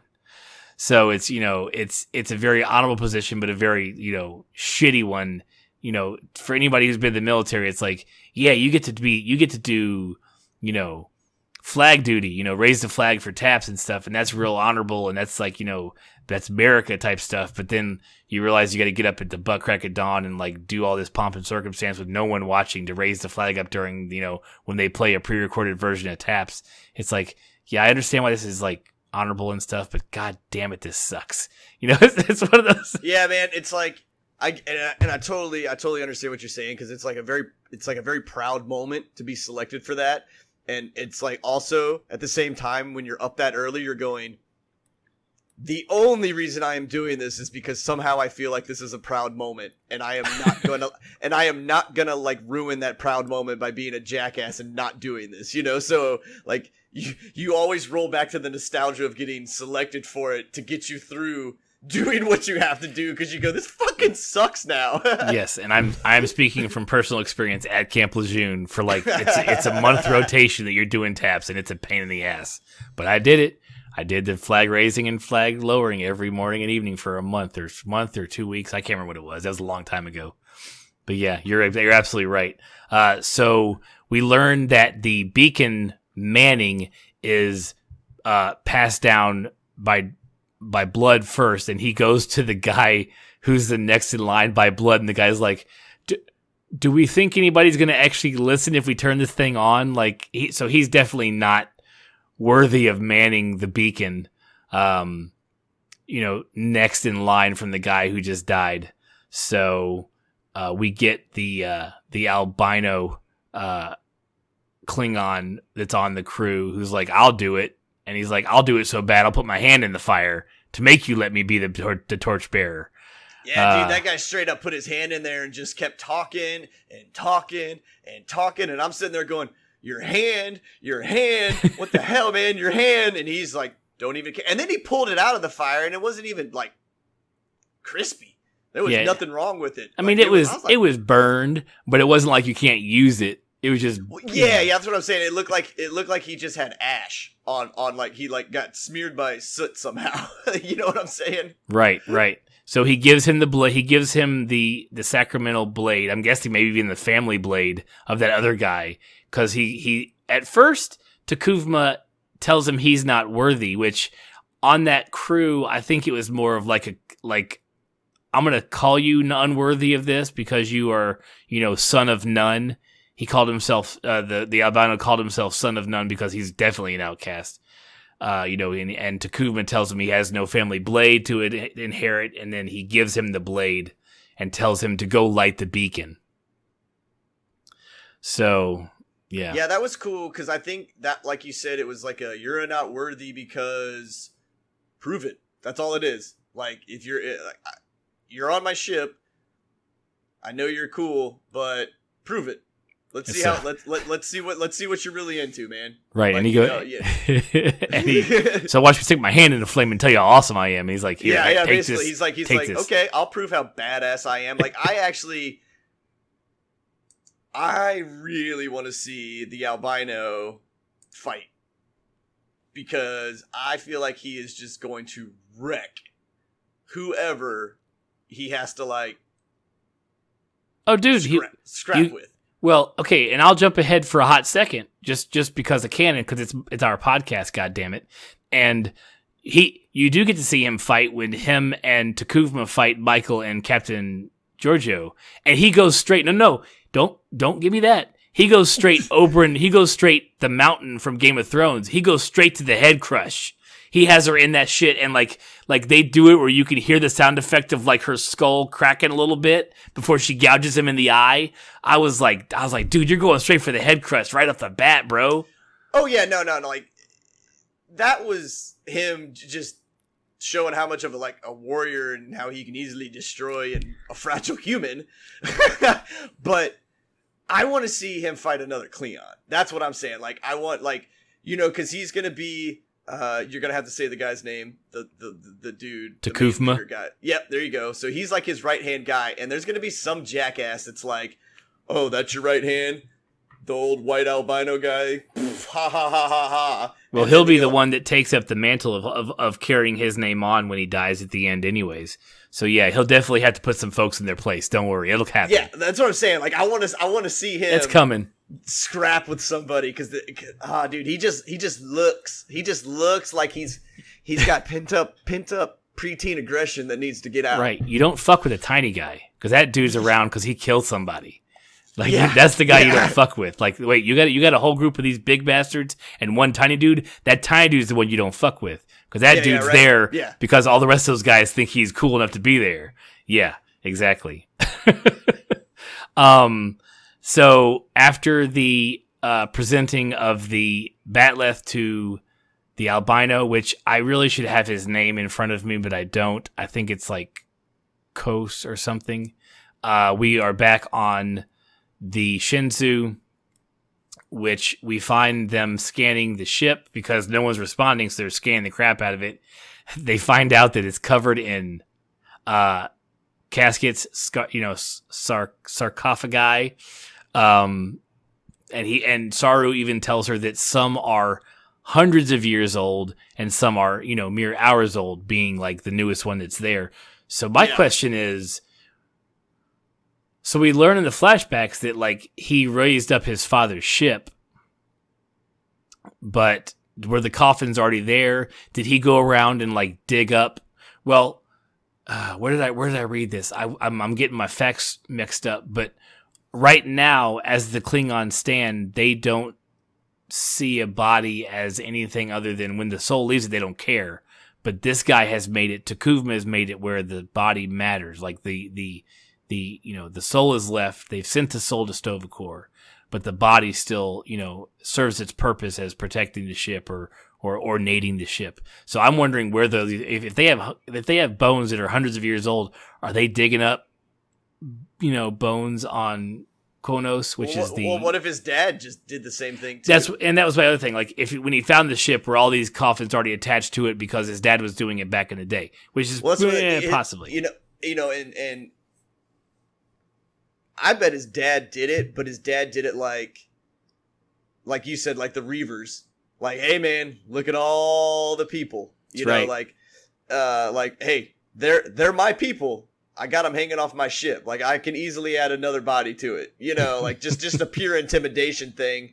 And the new guy's like, make it more ceremonial. Yeah, he's like, okay, the soul's moved on, but this person, this Cleon, gave all. So let's let him give all he can. Yeah. Right? Yeah. Exactly. Yeah. So, yeah. To finish off the first episode, we how do I want to put this? So they turn on the beacon. Like, this thing is beyond bright. It's literally a new star in the sky because Sarek alludes to it here very, very shortly. So this is all while Commander Burnham, while Michael is still on the bridge. All this stuff is happening really fast, and she tells, Captain Giorgio, she's like, permission to leave the bridge. It's important. It's pertinent to what's going on right now. So she runs off to her cabin. She calls Sarek on, secure line.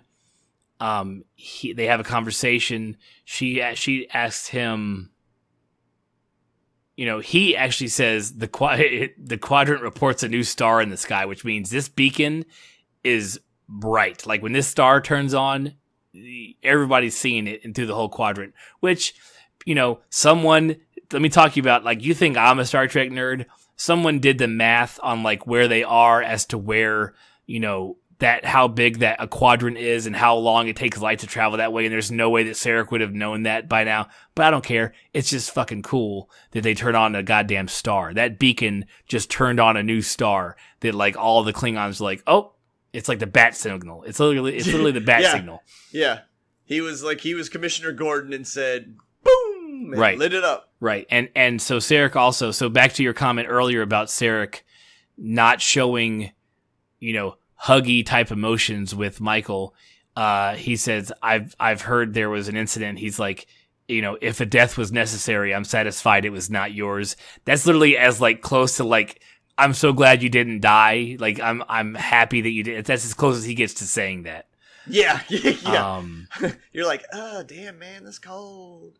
Right. So her conversation with Sarek, she asked him, how did you guys deal with first contact with the Klingons?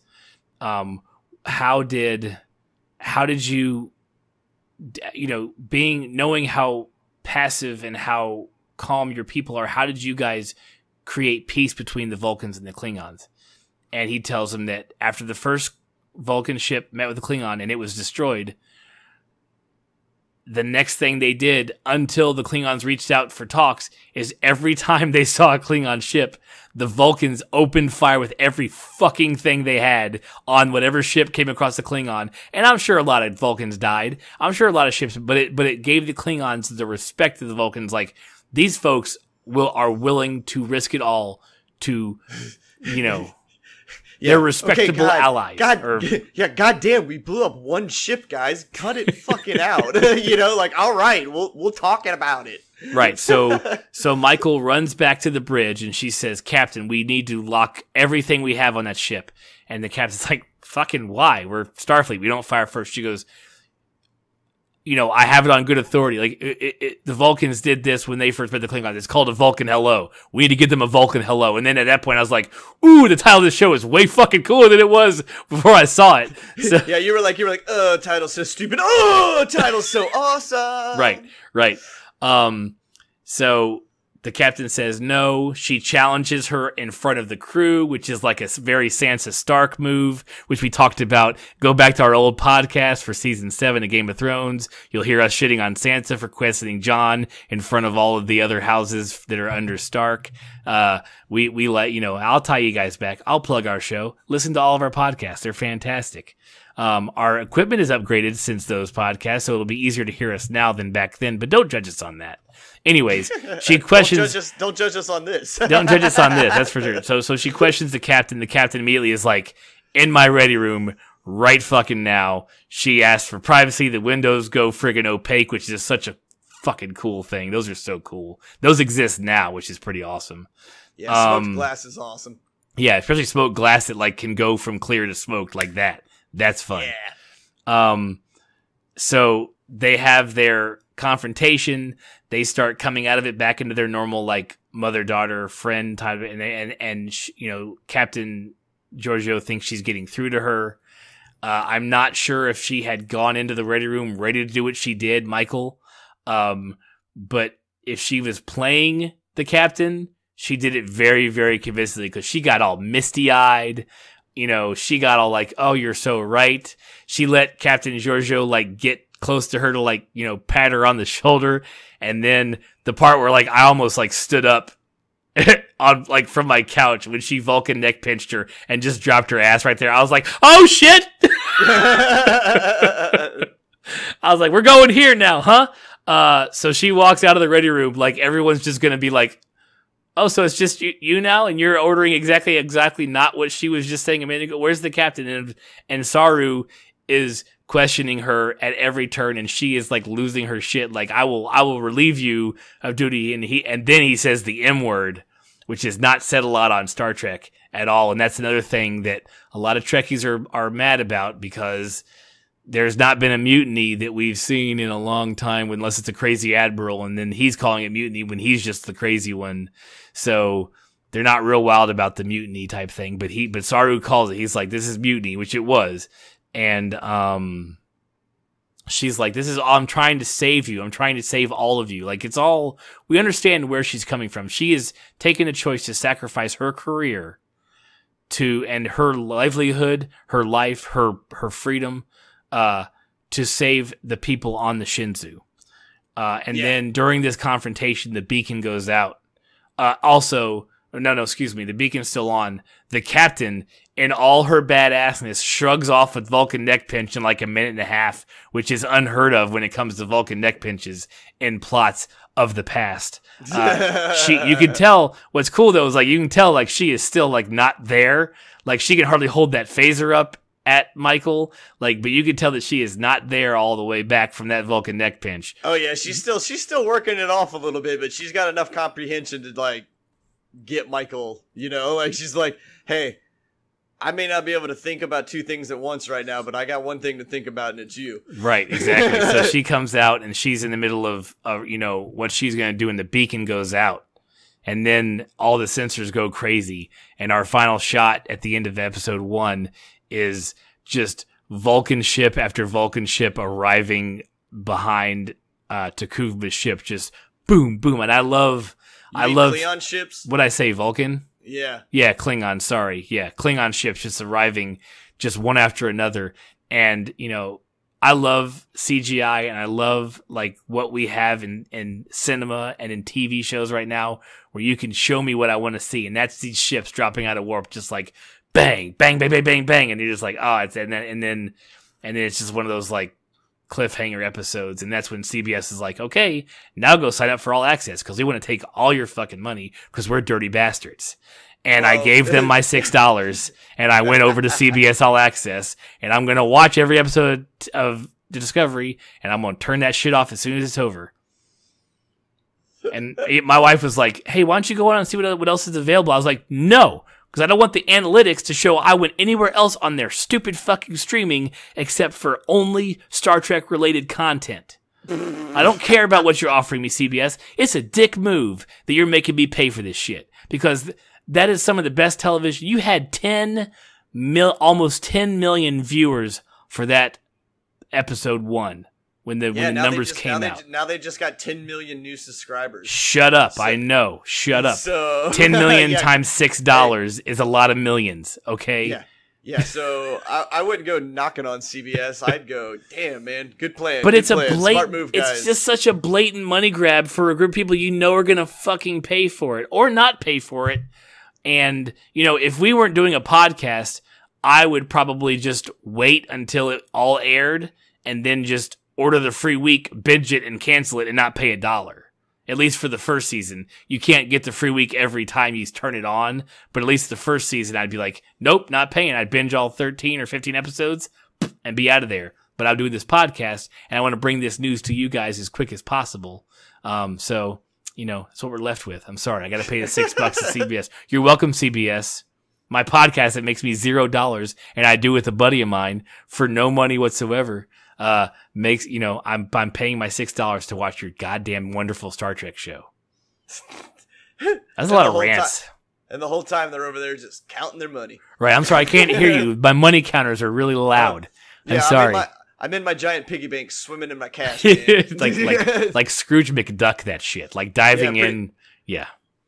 So, all right. So this is where my notes have to take over completely, because whoever's writing up the breakdown of the episodes did not choose to write one for the second episode on Memory Alpha Wikipedia. So I have nothing to go by but my notes now. So bear with me. Episode 2 wasn't as plot driven as much as it was action driven. So it shouldn't be really hard to pick up where we are in the show. Because episode 2 picks up right where we left off. So, they're all still on the bridge, and then we get a flashback to when Sarek first brings Michael onto the Shinzo, and we find out Sarek calls her his ward. I don't know if that's an official Vulcan term, but it's she's not my kid. It's like the Star Trek version of a Padawan. I don't know. If we're gonna get Star Wars nerdy too, he's she's his ward. And it's his first time that she's introduced. We find out it's 7 years ago. We find out that the Shinzo is already an older ship when they first get onto it, 7 years before this show starts. And Michael is hardcore, Vulcaning out. As a human, she is almost colder than Sarek is. He's telling her, yo, girl, but you need to behave. You need to You need to chill out. He's it's okay sometimes to just agree. Just say yes so it's over. Right. And even to the point where the captain is well, if we're not calling this introductions, we'll call it first contact. Yeah. So Sarek takes his leave. Giorgio is left with Michael. They start walking on the ship, and Michael immediately starts shitting on the ship lateral transports are, horribly inefficient and blah, blah, blah. And, the captain and her are just button heads left and right, getting to the turbo lift. They get the turbo lift. They start saying, I read your file. She read your, the other one read her file. And they both are they're both I know everything about you. Right. Yeah, and, so do I, bitch. And they both and the captain's and your reputation is well deserved. And then Michael realizes, oh shit, that was a compliment. So she's and yours was too. So you get that first little budding of the friendship / mother-daughter, captain first officer thing going there. And then the bridge, and then the turbolift opens up to the bridge, which I'm mentioning this now, and I haven't mentioned it, but a little bit earlier on in the podcast. My rant earlier about us not seeing switches and levers from the original series. I'm sorry, we're not going to see that. But the one group that can harken back to the old school stuff are the sound design guys. And those guys are using wonderful old school noises from the original series. You've got the whistles, the pings, all the bridge noises mixed in with some new bridge noises. So when that door opens, it's like, it's comforting, it's home. And you can see, like, you know, while Michael's been crapping on the ship the entire ride up to the bridge, when she gets to the bridge, she's like, yeah, okay. This is acceptable. Like, this is great. And you tell her she's, like, trying to contain, like, how great it is, like, where she's at. Yeah, definitely. She was like, all right, I'll go a little more human on you here. Like, this is pretty badass. This is awesome. But it's still old. Like, I'll give you credit. Like, you gotta, it's an old ship, but it's got a few pieces of flair on it still.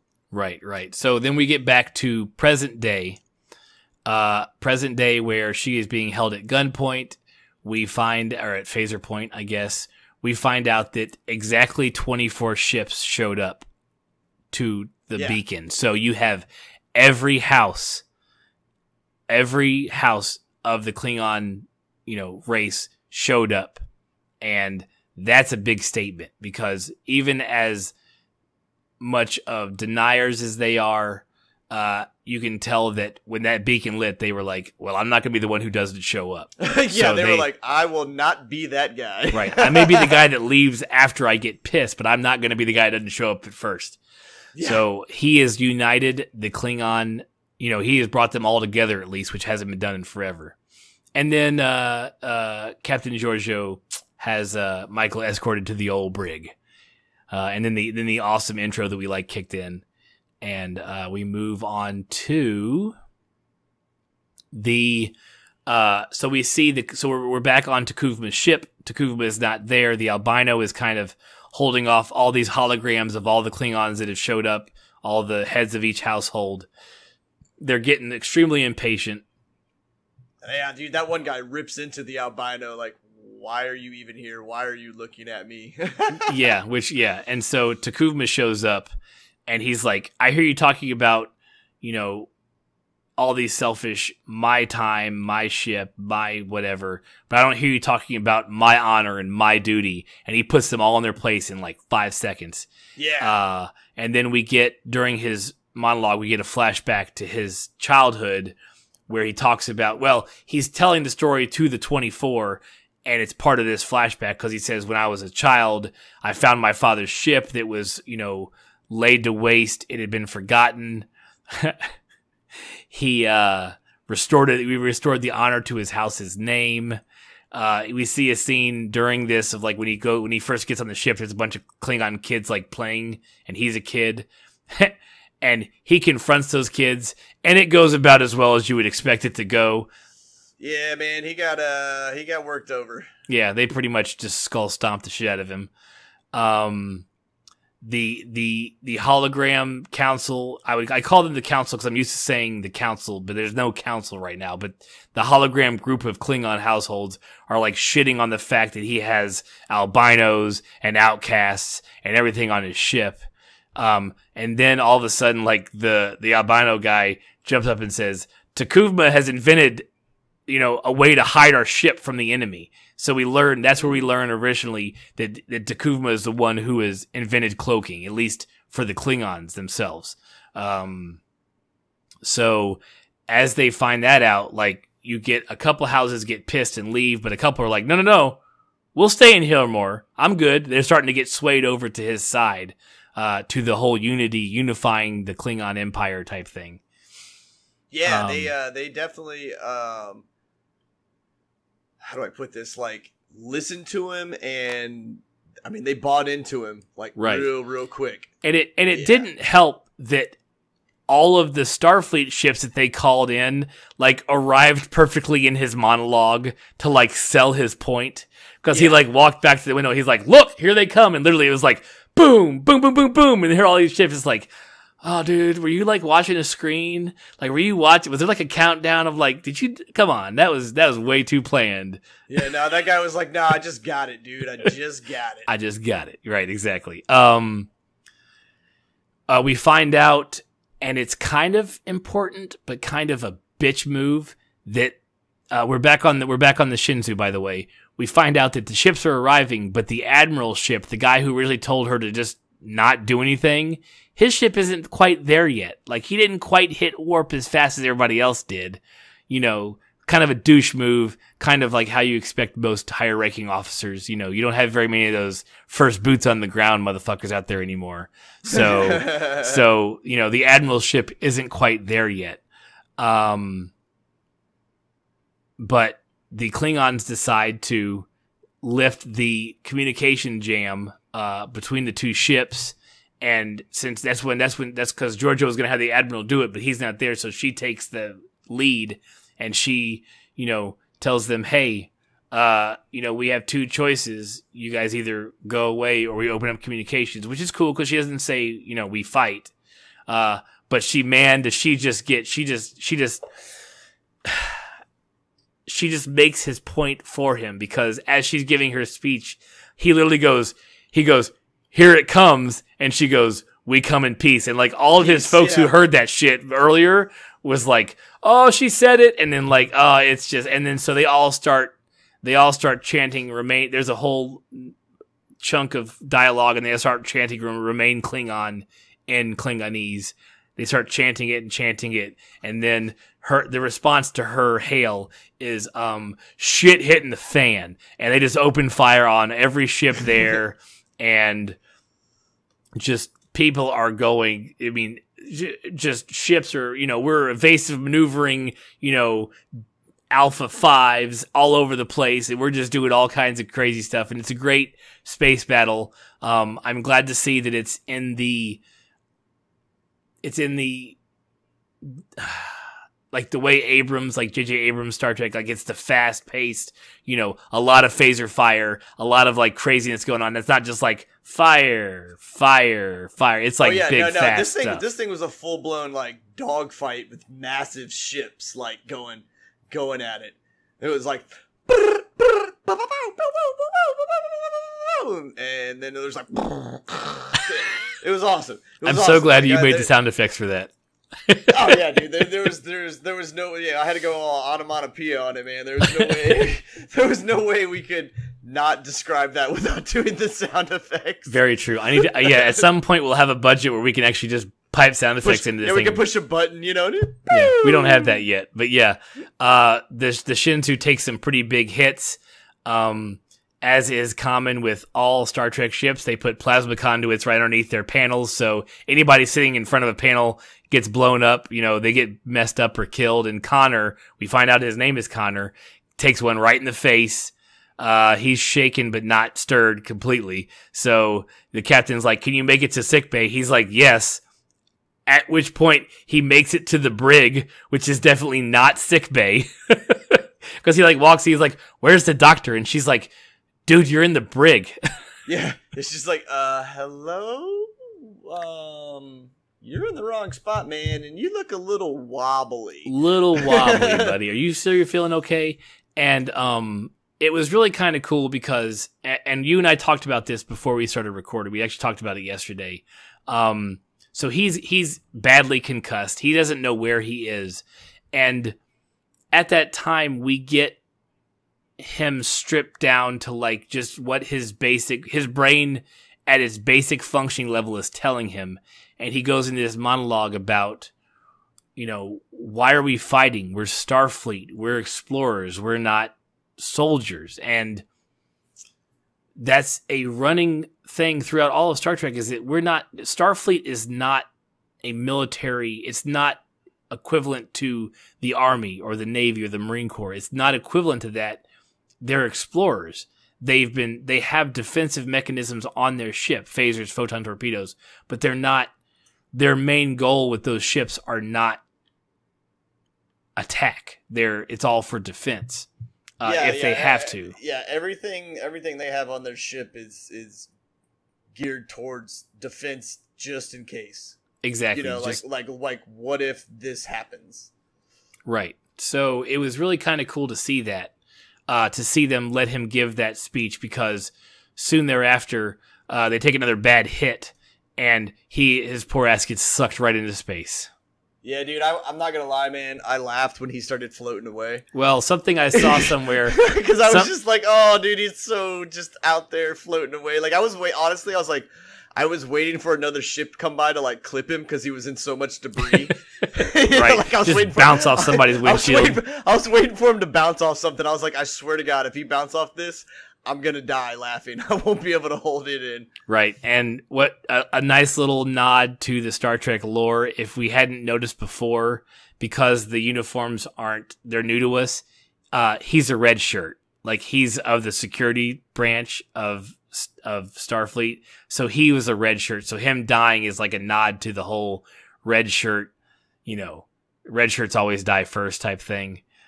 Just that was something that I read somewhere that he was a red shirt. So I was like, okay, that's funny. That's cute. So during the explosion, he's sucked into space and Michael is knocked back out in the brig. She's unconscious and we get a flashback to her at the Vulcan learning school again in the pods. There's been some sort of attack to the Vulcan school and we find that Sarek uses his mind meld as a defibrillator. Like, she was dead. Like, she was, like, not breathing or at least not conscious.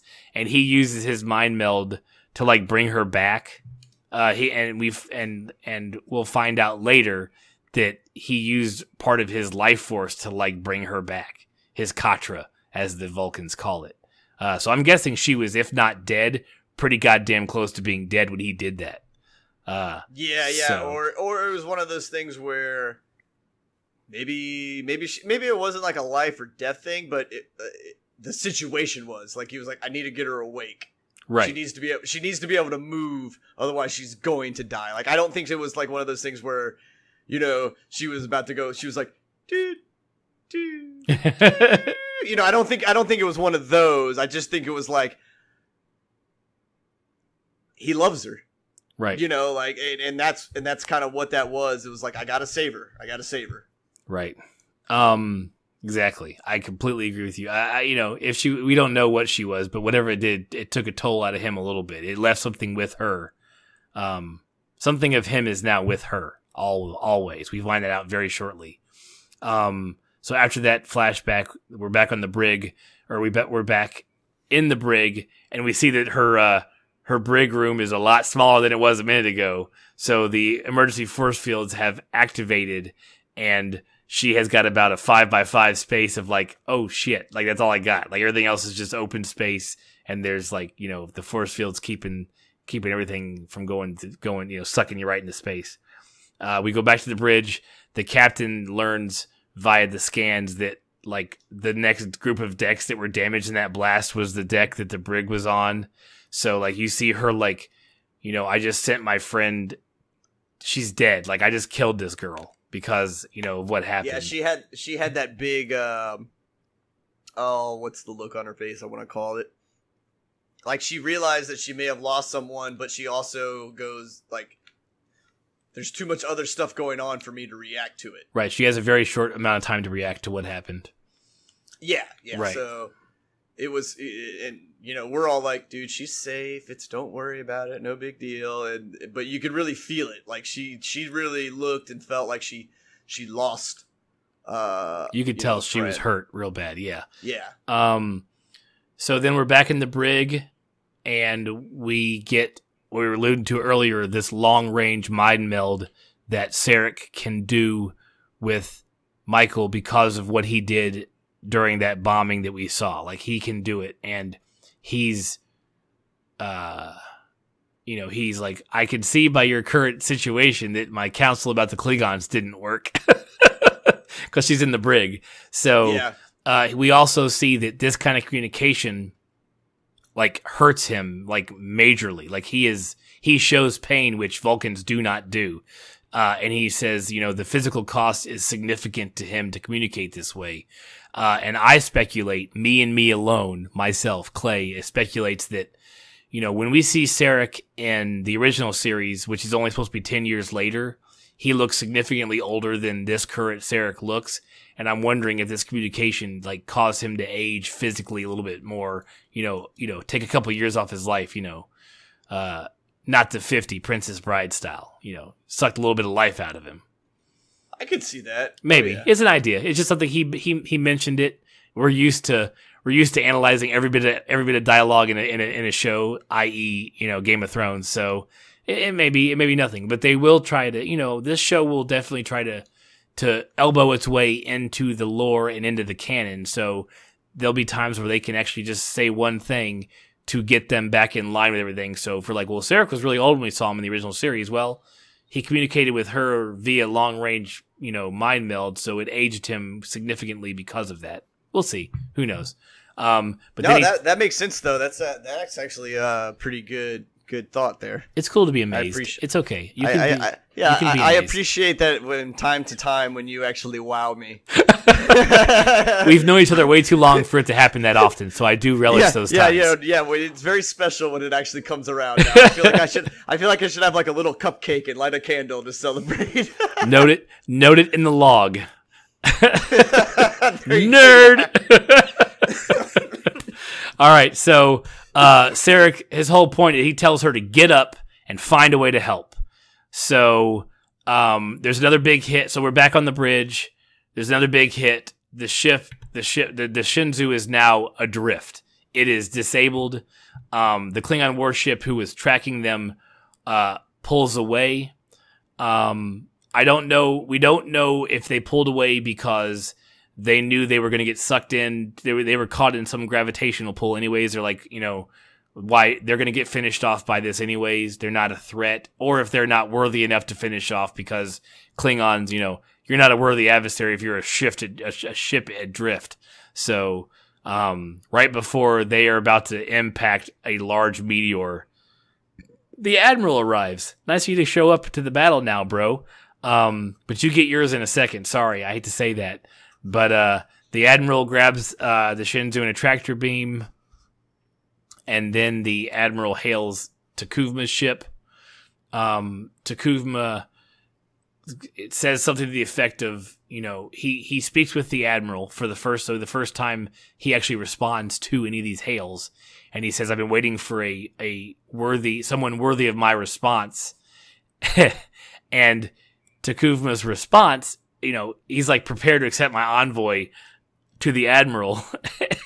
And his envoy is driving his fucking ship right into the Admiral, just cutting that thing right in half. Yeah, he's like, "Hey, what's up?" Right. All I could think of, and I'm just because I am who I am, all I could think of is from what Robin Hood Men in Tights, where he's like, "Hey, split the arrow in twain." That's all I thought. That's all I was yelling at the screen the entire time. And it was almost like when we freaked out over the scene in Game of Thrones when Euron Greyjoy rammed that ship with his big ass ship and like put his, it was almost to that effect. He's like, "I'm just gonna ram the fuck out of you." And basically that's just like he just walked in and pulled his dick out and he's like, "Here I am." I am. Yep. Whoa. But so I've been shitting on the Admiral since this battle started, but I will give him respect. The son of a bitch sets his warp engine to self-destruct and takes a hefty chunk and disables to a certain extent Takuvma's ship. So in the middle of everything being destroyed and impending death, he sets the self-destruct sequence and takes out the ship as it's destroying his ship. So, you got some balls, bro. I'll give you that. Way to go out. Way to go out in a bang. So we're back on the Klingon ship. They are rallying around Takuvma. He tells them to, I think it may be the albino, tells everyone, this battle's won. Go back to Kronos. Tell everyone that the Klingons are fighting united. And then the albino calls them, he goes in on a big old monologue and he calls Takuvma the Unforgettable, which is, I told you earlier, the title of Kahless the Unforgettable. And the council starts chanting it, and all the Klingon ships leave the battle. They're like, "Okay, we'll go. We're behind you now. We got this." So, and on the bridge, Takuvma hails everybody, and he calls himself Kahless Reborn. on the Shinsu's bridge, as he's sending out this hail to everybody, he says, "I am Kalis reborn. Kalis is reborn in me," which is that's pretty big right there. Like you're talking about some major stuff right there. We are back at the brig, and I thought this was a great little nod to old Star Trek stuff. This is Michael trying to get out of her tiny little force field contained, brig room because it's about to fail in like 7 minutes. So she gets the computer to let her out, and she talks the computer in circles until it's logical to let her out. And that's very, it's a kind of a nod, I believe, to back. There's like 4 episodes of the original series where Kirk talks the computer either into killing itself or shutting itself down or stopping it. Kirk is noted for talking a computer to death, which is not, I mean, it's a whole page of the Memory Alpha Wikipedia for this. Like it's a whole page talking about Kirk doing this. So, and I remember seeing them, and I thought it was a nice little nod to it. So she gets the computer to shoot her over to the other door, saving her life from the brig shutting down. And then we're back on the bridge. Saru, the captain and Saru are discussing how they're going to, what they're going to do to disable, to finally finish off Takuvma's ship. Saru says, why don't we put a warhead on a transport? It won't be detected by scanners, and just snug it right up to the belly of that ship and blow it up. And the captain says, I'll take it. I'm going to be taking it. And he's like, why, oh God, why would you do that? And yeah. Then Michael shows up, and she says, no, I'll do it. So they're all like, they're all trying to, take one for the team and save their, crew members, which is admirable. But then we see the Klingons start to gather their dead. And that's when we see what we talked about earlier. Takuvma says, we're going to gather our dead. This battle is won. I'm going to prepare all of their coffins myself. So we see how far into this crew he is. He's and how far he is into Klingon, this theory or this ideal of how he treats the dead. So that turns out to be their downfall, because they're all like, oh, we don't have to, drive a worker bee transport with a missile on it, or with a warhead of a photon torpedo on it. We'll just transport it right onto one of the dead you're collecting, and you just suck it into your ship and blow it up. Yeah, pretty much. So we get a little bit of a montage of Takuvma is praying and preparing to receive all these dead, and it's very somber and very emotional, and you can see how dedicated he is to what he is doing. And interspliced with that prayer is the people from Starfleet preparing this bomb to transport and destroy his ship. And that's an interesting way to look at it. Like, you've got, the Klingons, who are usually seen as just, are a warrior race, and as, the main baddies. This guy is doing something religious, and you have our normal good guys preparing, like, this bomb, this IED almost. And I'm about to get real. I mean, it's about to sound real political, but it's like almost the America versus like the ISIS or the Taliban type thing. That their fight against us is deeply religious in basis, whether it's been perverted or not. That's what they believe. And there's definitely a faith-based pressure to this. Hey, writers of American Horror Story, this is how you tell a story of modern day during the modern day. I just want to put that out there, because let's not pretend that Star Trek hasn't been. And this is where, oh boy, here we go. Okay, I'm going to do this because I don't care, because it's my podcast. So this is where, when you have the argument of Star Trek versus Star Wars, I love them both. I love them both for what they are. But Star Trek always took what was happening in the current time and told you that story without you knowing you were being told that story. They were teaching you a lesson without you knowing you were being taught that lesson. And Star Wars doesn't do that. Star Wars is a hero, bad guy, space, swashbuckling, sword fights, space fights. There was never like an underlying, like, let me show you yourself while you watch this show or this movie. Star Trek is very much about telling social stories that you couldn't just tell, especially in the 60s. Like, you couldn't just come on TV and tell these stories. Even in the 60s, you couldn't have a white man kiss a black woman, but Star Trek did it. Like, they were the first ones to ever do it. And that yeah, Star Trek's always been a great show with being in the forefront of social awareness and changes and awareness and injustices that are going on. Like, they're good. They've always been very good natural show that's just kind of flowed with that. Absolutely. And so just I had to go off of that tangent for a second because they're both fantastic fan bases and Star Wars and Star Trek, but when it comes to social social things, Star Trek has always been leaps and bounds above that. Not every show they try to do that to works, but when it does work, it works very well. So this was kind of one of those things. It's like, it's almost kind of like that thing that's happening now with the America, the way the Taliban sees us, that kind of stuff. You see this very somber prayer moment from the quote unquote enemy. And you see our side, like, making this bomb to, like, go attack his ship. So anyways, they transport the head of the warhead on the body. It gets sucked in, blows the ship up, disables the ship.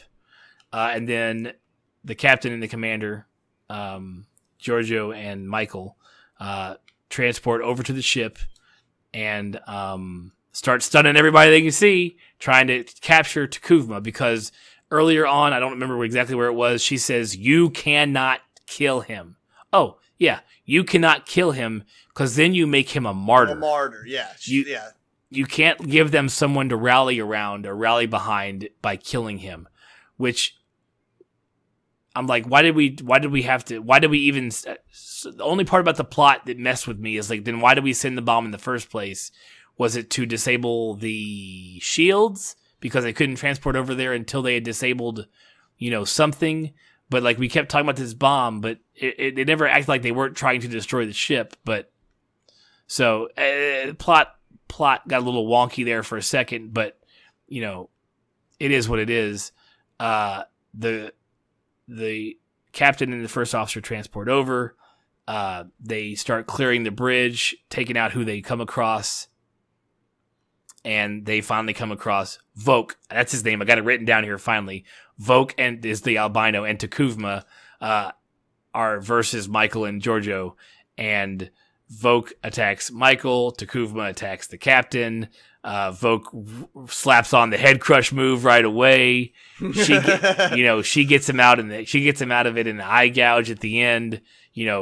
Captain Giorgio is holding her own against Takuvma. I mean, she's got a little bit of fight training in her ass.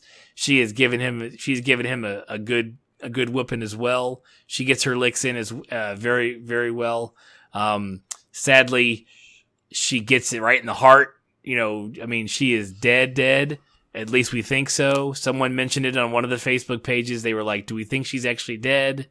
Whatever. I'm not even going to deal with that right now. All we know is that there's no life sign from her because they can't transport without a life sign. And so they Michael picks up the phaser, switches it to kill, and kills the son of a bitch. Like, you literally, I understand what happened. I know what you're trying to show us. You know that it was her idea, you can't kill him. And we saw her lose so much of her training and her layers of Vulcan stuff that she actually reacted emotionally and killed him for killing her best friend, mother, mentor, etc., etc. But I mean, come on, girl. Like, you know better. Like, you just stun the guy, transport him over, and then beat the shit out of him later. It happens all the time. But she kills him. We find out, and then Saru says, I can't transport anyone but you because there's no other life signs. And they transport her over. And then you see I can't think of the actress's name off the top of my head. Sonequa, I believe, is her first name, or that's her last name, Sonequa Brown or something. Her breakdown here like hit me emotionally. Like when she rematerialized and like realized that she was there on the ship and there was no, the captain wasn't with her, she was dead, and like when she broke down, like I got emotional for a second. I was like, dang girl, like that was hard. Just saying, it's got to me. I don't cry a lot during Star Trek. No, man, it's cool when a show gets you like that, dude. Like that's good. That means it's a good show. Yep. So, we also and then Takuvma dies. He tells Voq to carry on his his name. He says, "Whom do we seek? Kalis. How do we find him? Together. Give us light to see forever. Will he hide from us always and then never?" Is what was the lines that he went through. It must be. It's one of the Klingon prayers, I'm sure, or something towards Kalis. So, and then the last scene we see, one of the last scenes is Shinzu is still adrift. It's still done. So you see all the escape pods from the Shinzu jettisoning the ship, the main ship. And then the next scene we see is, Michael in front of a, Starfleet judge, council type thing. She pleads guilty to all the charges they read against her, which is mutiny and a whole shit ton of other ones. They sentence her to life imprisonment. That's the show we're getting. It's like, I was like, what are we going to get? Is it going to be like Orange is the New Black, like Star Trek style? She is definitely seen as the cause of the Klingon War. And so the producers, writers of Star Trek Discovery are making it a point to say that this is going to be a Star Trek in a wartime environment. Like this is when we are at war with the Klingons. So, and that is the 2-hour premiere of Star Trek Discovery, and I am completely happy. I'm not even going to go over the next on stuff. All we do is we see that they're on the Discovery and some weird shit's happening, and we know that's where it's going to be. That's when we're going to see the Discovery. So I'm interested to see where it goes. Remember to treat these first 2 episodes as a prologue to the pilot, which would be episode 3. So you could literally show me episode 3 and then go back and show me episode 1 and 2 as like backstory later on. But they did it up front. They did to establish Michael Burnham and what she's all about and why she is where she is. And I think it was done so well. I don't have a lot of complaints about this show right now. No, I have no complaints about this show. This show was great from the get-go. Like it was from a guy that doesn't have a whole lot of background on it. Like I was sucked in immediately. I was like, cool, man. Like this is a good television show.